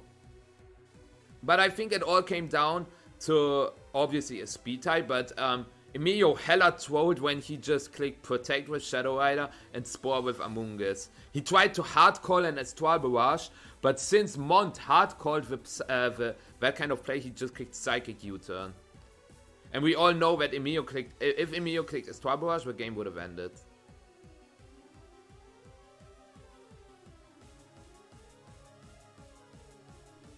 So I don't understand how Emilio plays. Also yesterday against Alex, like, he goes for very... Like, Emilio is a player who goes for a lot of hard reads. Well, Calyrex was only anchored for 2 more turns. So if you get a double protect, you can easily get out of there. But yeah, CSR Zama against CSR Zama is not fun, as we saw.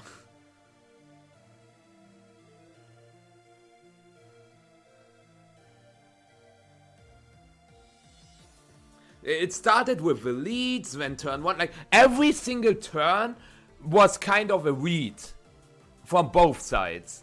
So I like to play safe games. Like, I do not like to go for hard reads. You know me.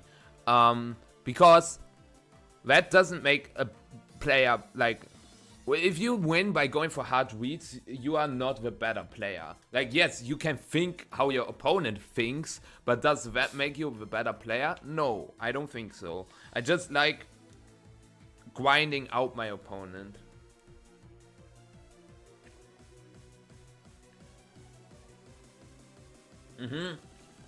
Usually you should not PP max protect. I do it anyways, but you shouldn't.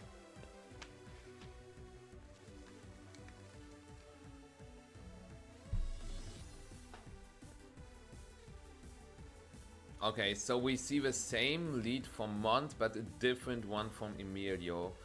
And I kind of like the idea of leading Bolt to go for Electro Web, because that way you, like, Raging Bolt is never threatened by a KO, and yes, Zama can go for White Guard, but then the Zama clicked White Guard and you get a free body press off on that. And doesn't wanna click White Guard, which would probably already result in an instant lose, if the Bolt doesn't click Electro Web, but if Bolt clicks Electro, like, this is just stupid. This is just pure mind games again.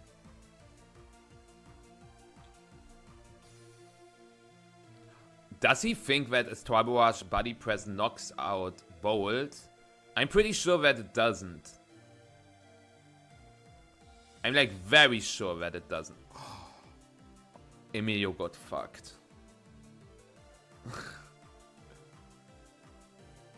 Terra goes Astral Barrage White Guard. Imagine this was just electric move, Shadow Rider, Heavy Slam, Shadow Rider. The Shadow Rider dies. Like, wow.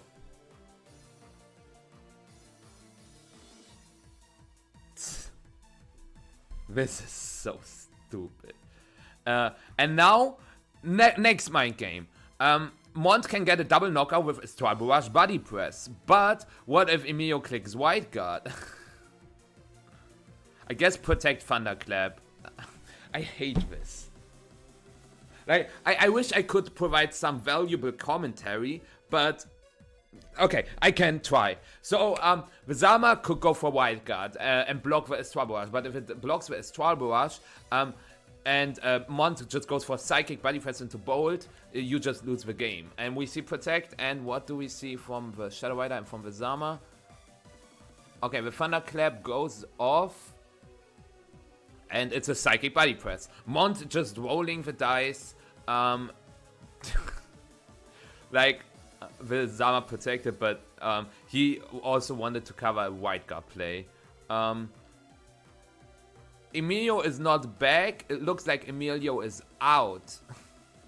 And here again, I think the Shadow Rider from Mott is not threatened by KO by Psychic from Emilio's Shadow Rider, but if So Emilio has to go for Astral Barrage, so Mott has to go for White Guard, but both of these players know that, so that's why Emilio doesn't want to click Astral Barrage. But if Emilio doesn't click Astral Barrage, the Calyrex survives, and then the Calyrex can go for Astral Barrage. But the Calyrex from Montana, if it goes for Astral Barrage, Emilio's Zama has to White Guard, and then it's also a Speed Tie on top of that. But if Emilio goes for White Guard, the Zamazenta is free to get a Body Press or a Heavy Slam off into Calyrex.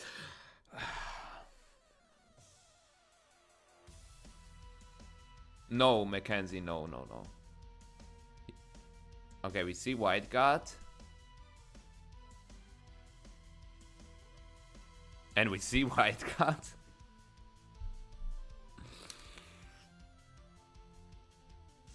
And Psychic. Okay, I don't know how Mott does that, but... Oh, and Anchor.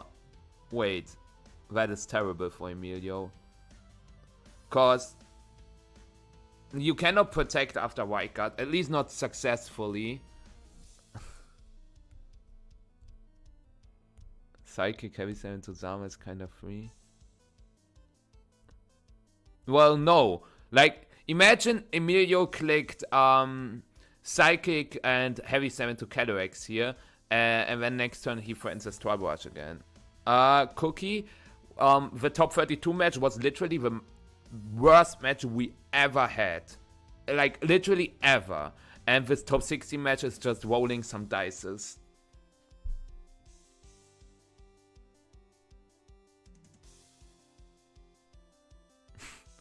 You would have won, Mike. You would have won.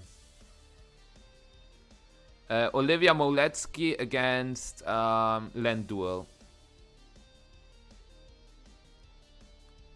I think that's it for our champ, for our hero.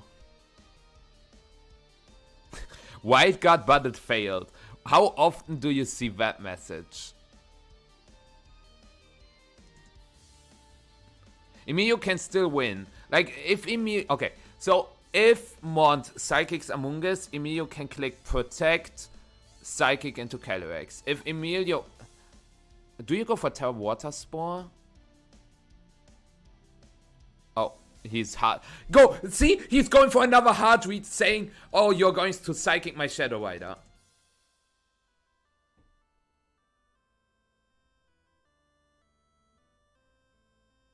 Yeah, GG. Like, Emilio got red and red and red and red and red and red and yeah.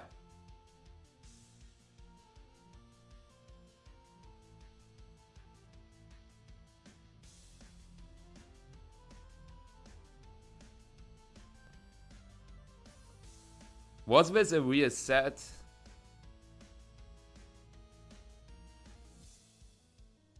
They don't even shake hands or fist bump or anything.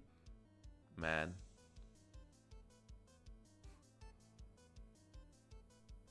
Emilio looks devastated.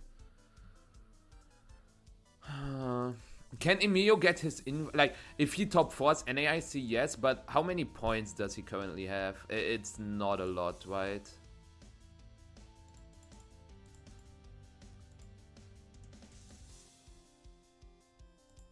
Wasn't it like 200 something? So I think it's, yeah. Top 16 of that. Mackenzie, he played some tournaments. He played EUIC where he finished 1-4, and he played, I think it was one other regional, Sacramento, where he finished top 64. So he played Sacramento and EUIC.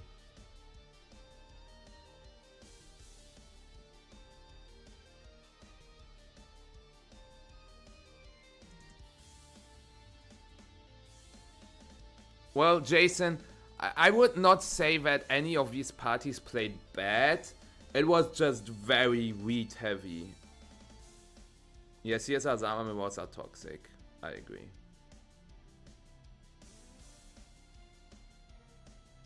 M-Cut, I don't know about that one. Yeah, like, on some turns, if you think about it, it's not just a 50-50, just a clear coin flip, but it definitely felt like that. And thank you, Lewis, for a follow.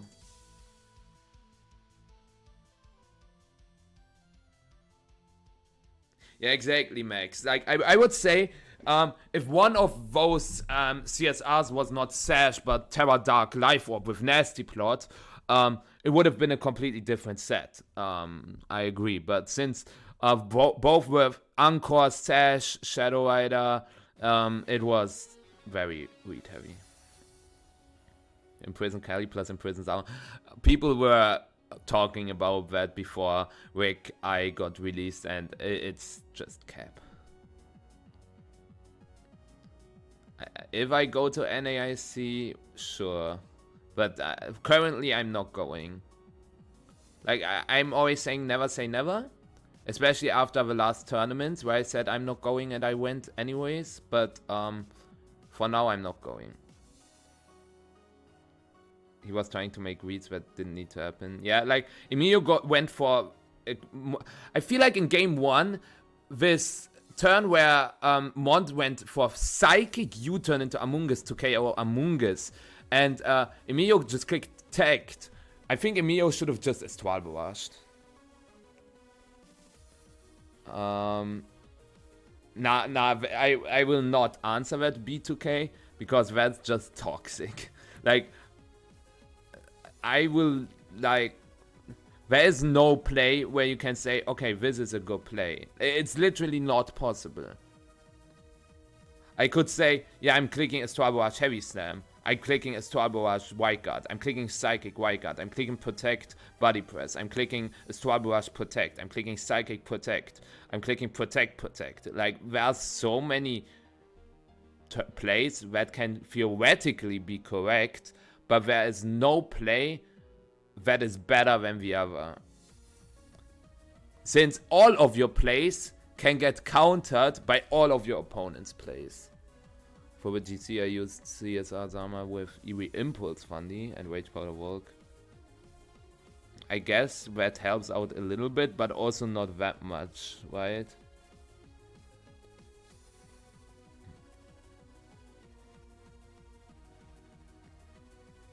Yeah, I still stand by that you have to play like insane if you play Shadow Rider.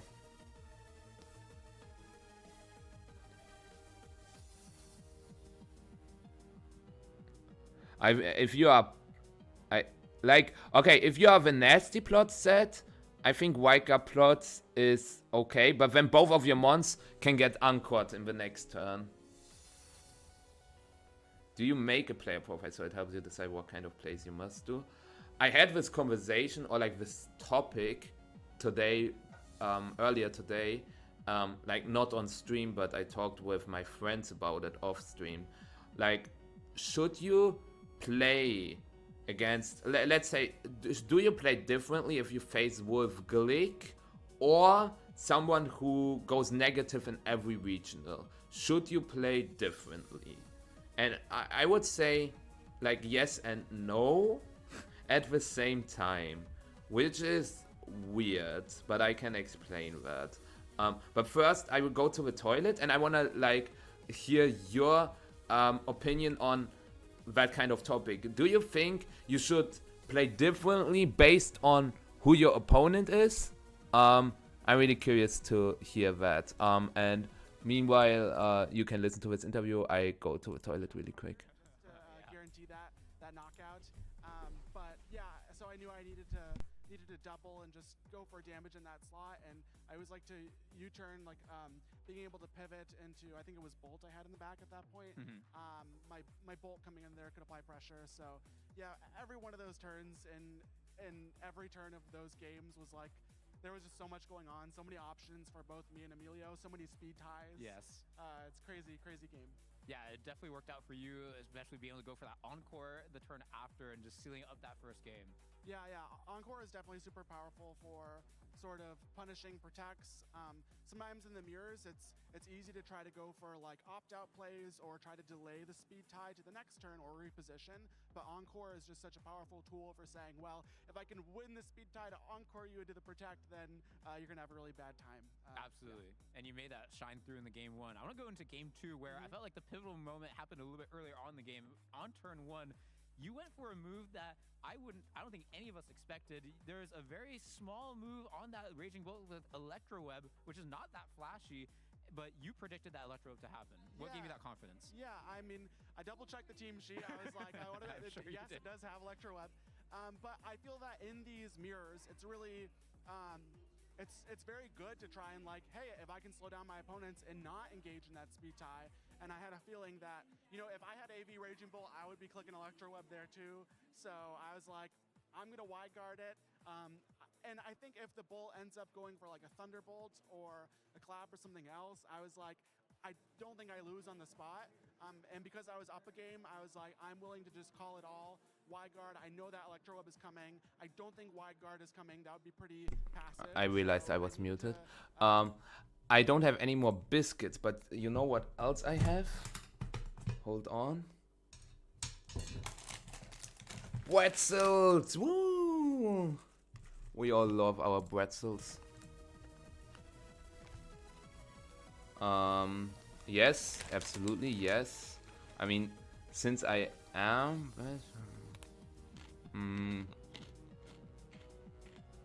yeah. Yeah, I know, Mackenzie. I agree that the mirror was terrible.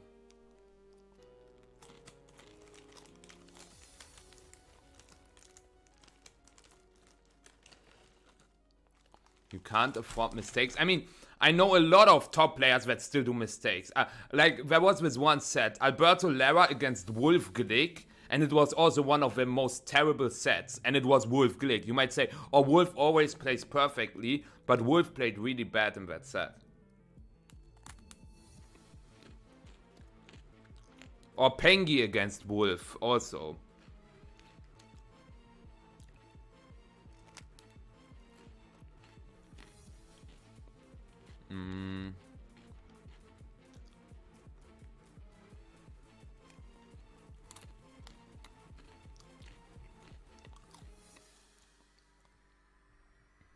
And that makes sense, Maxime. I agree with that.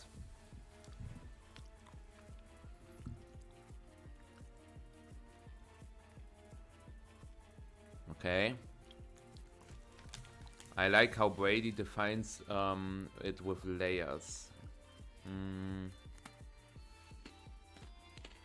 Okay. But how do you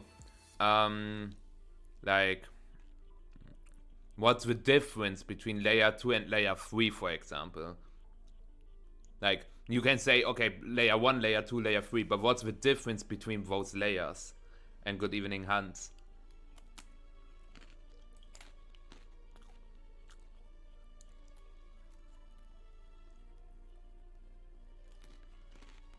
Okay, Jake, that's a different take, and I can also see that. When I play someone experienced, I might consider 2 risky plays. I guess. Yeah. It's interesting.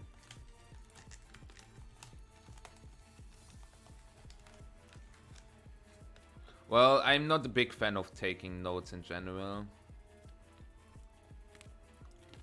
The levels of weeds. I think... Okay. So, I think I also play differently based on how good my opponent actually is. But I still always try... Okay, wait, we are currently having issues. Okay, we are back. So what I wanted to say is, I always try to go for the most optimal play nonetheless. I know that on stream, when I play on stream, sometimes you might think I go for very risky plays, but in my eyes, it's still the best play objectively. And going for reads is something I do not often actually do, but you need to know when you have to go for those reads to win certain games. It also obviously depends on matchups. Like, if you have a good matchup, you can obviously play it safer, and if you have a bad matchup, you are forced to go for more reads, kind of. I would much rather take into account the matchup than the player, actually.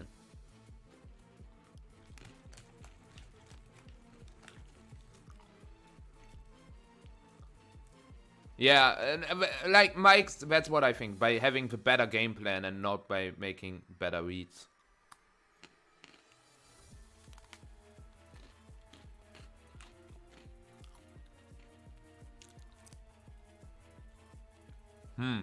That's interesting, Snaney.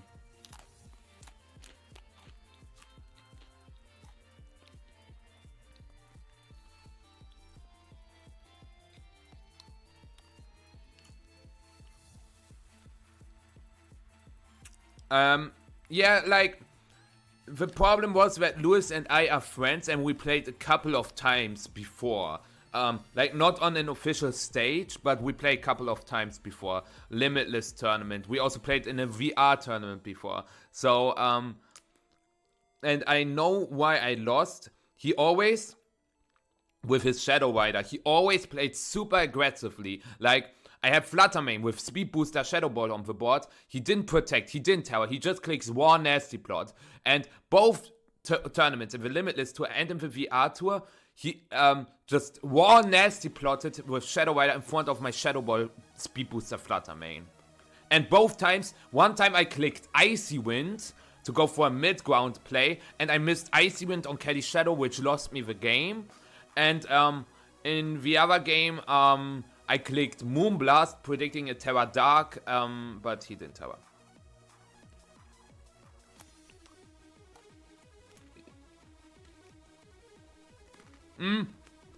MCAT, GXE is the most random player out there.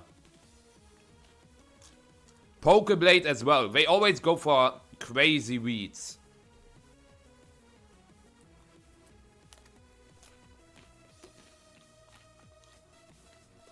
I should put the bristles away. I just wanted to eat a few, and now I ate a lot.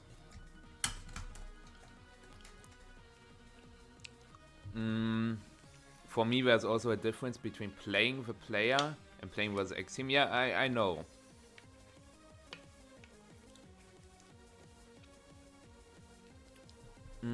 Let's take a look if pairings, like what happened here.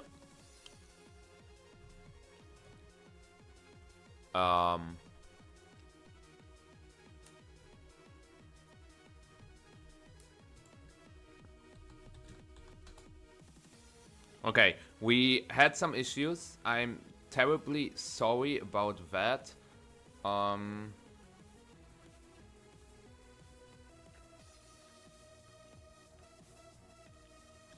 don't know what exactly it is. If you are against an aggressive player, you should be more offensive or more defensive. Offensive, for sure.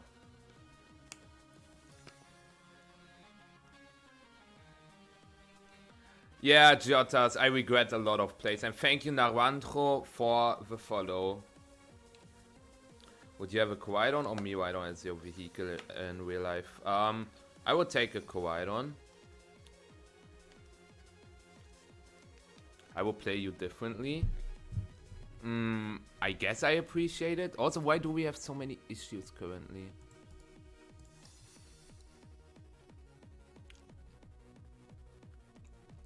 Also, did RK9 just freeze?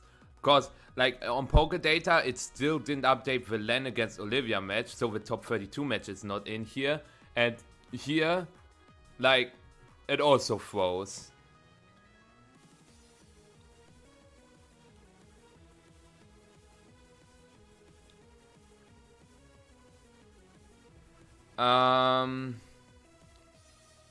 Yeah, Lily, the games today were insanely bad. Like, incredibly bad. Like, the last one was just cringe. And the two games before, or the two sets before, were just super poorly played. Alex Gomez says that singles players overall have an edge over VGC only players. What is the reasoning? Like, I'm curious to hear the reasoning. But yeah. Oh, Carrie won. So we have Carrie against Len. Len also won. Gavin won. So we also get Gavin in top 8. Aaron Brock won against Kian. Gio beat Junxi.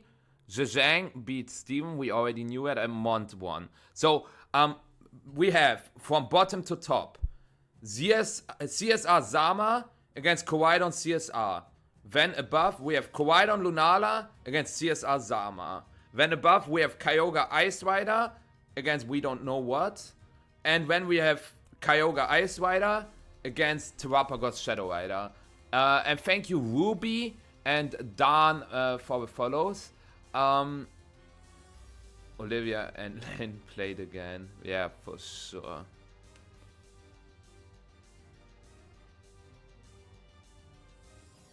We saw lots of Thunder Wave spam. Yep, that as well. Who do you think is going to win?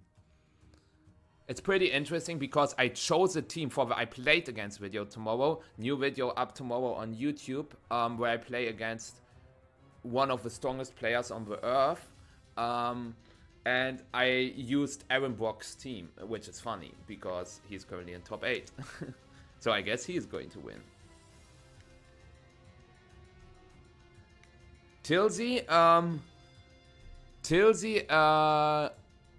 Gavin is pretty much qualified now that he made top 8 because he has a top 8 in EUIC and a top 64 in Atlanta and a top 256 in San Antonio.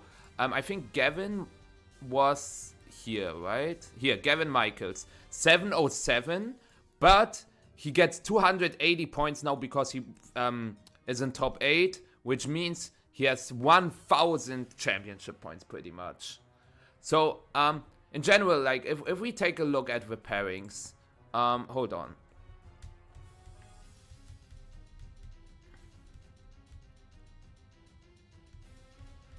Wait, a carry could actually get the paid trip to Worlds. That is crazy. But Carrie is qualified. Len is qualified. Gavin is qualified. I do not know.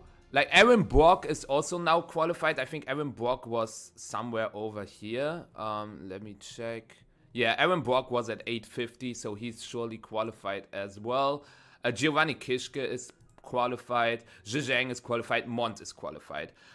So everyone in top 8 is already qualified, but Jonathan Zuniga and Justin won. I'm not too sure about. Like, Jonathan Zuniga, let's take a look. Jonathan Zuniga has some finishes. Like, he has a lot of 5-3s and a top 32 in San Antonio. So Jonathan Zuniga. And the other player was Justin 1. We can also check Justin 1.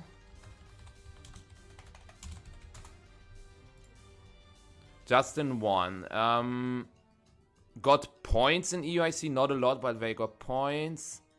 I don't know, like, they were not 225th if they go 5-3. I don't know what this is about.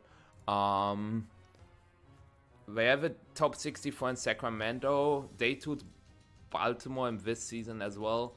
Like, Justin 1 and Jonathan Zuniga, like, how close are they for their invites? Does anybody know? Oh, wait, that is Jonzu. I know Jonzu. I know Jonzu. Where's Justin 1? So Justin 1, wait, so Jonzu lost, right? So Justin won, which means Justin, do we have 5 finishes yet? 1, 2, 3, maybe Monterrey is another finish, so they do, but they still have over 900 championship points now. So everybody in the top 8 has an invite, so nobody's playing for the auto invite for like do or die. But yeah, where's Jonzu?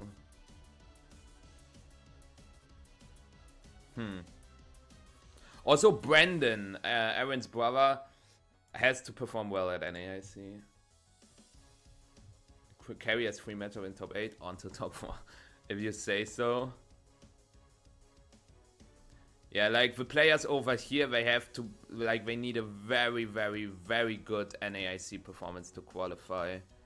I'm really curious to see if Alberto will qualify or not. Also, we saw Aaron Paris now. So they are also around 800 championship points now. Yeah. Michael Zhang. Guys, it is possible that Michael Zhang will not qualify for Worlds as well. It's top. Is it in NA? It's also top 75 and not top 100, right? It's top 75. Jeremy Parson really needed that deep run today. Keanu also had a deep run. Squaw made day 2. Joe Costagliola, one of NA's best, not qualified currently. Judy, top 32 finish. It's getting close. Nails, also cutting it close. Yeah. Yeah, we already saw Justin. And thank you, Pusey, for the follow. Appreciate it.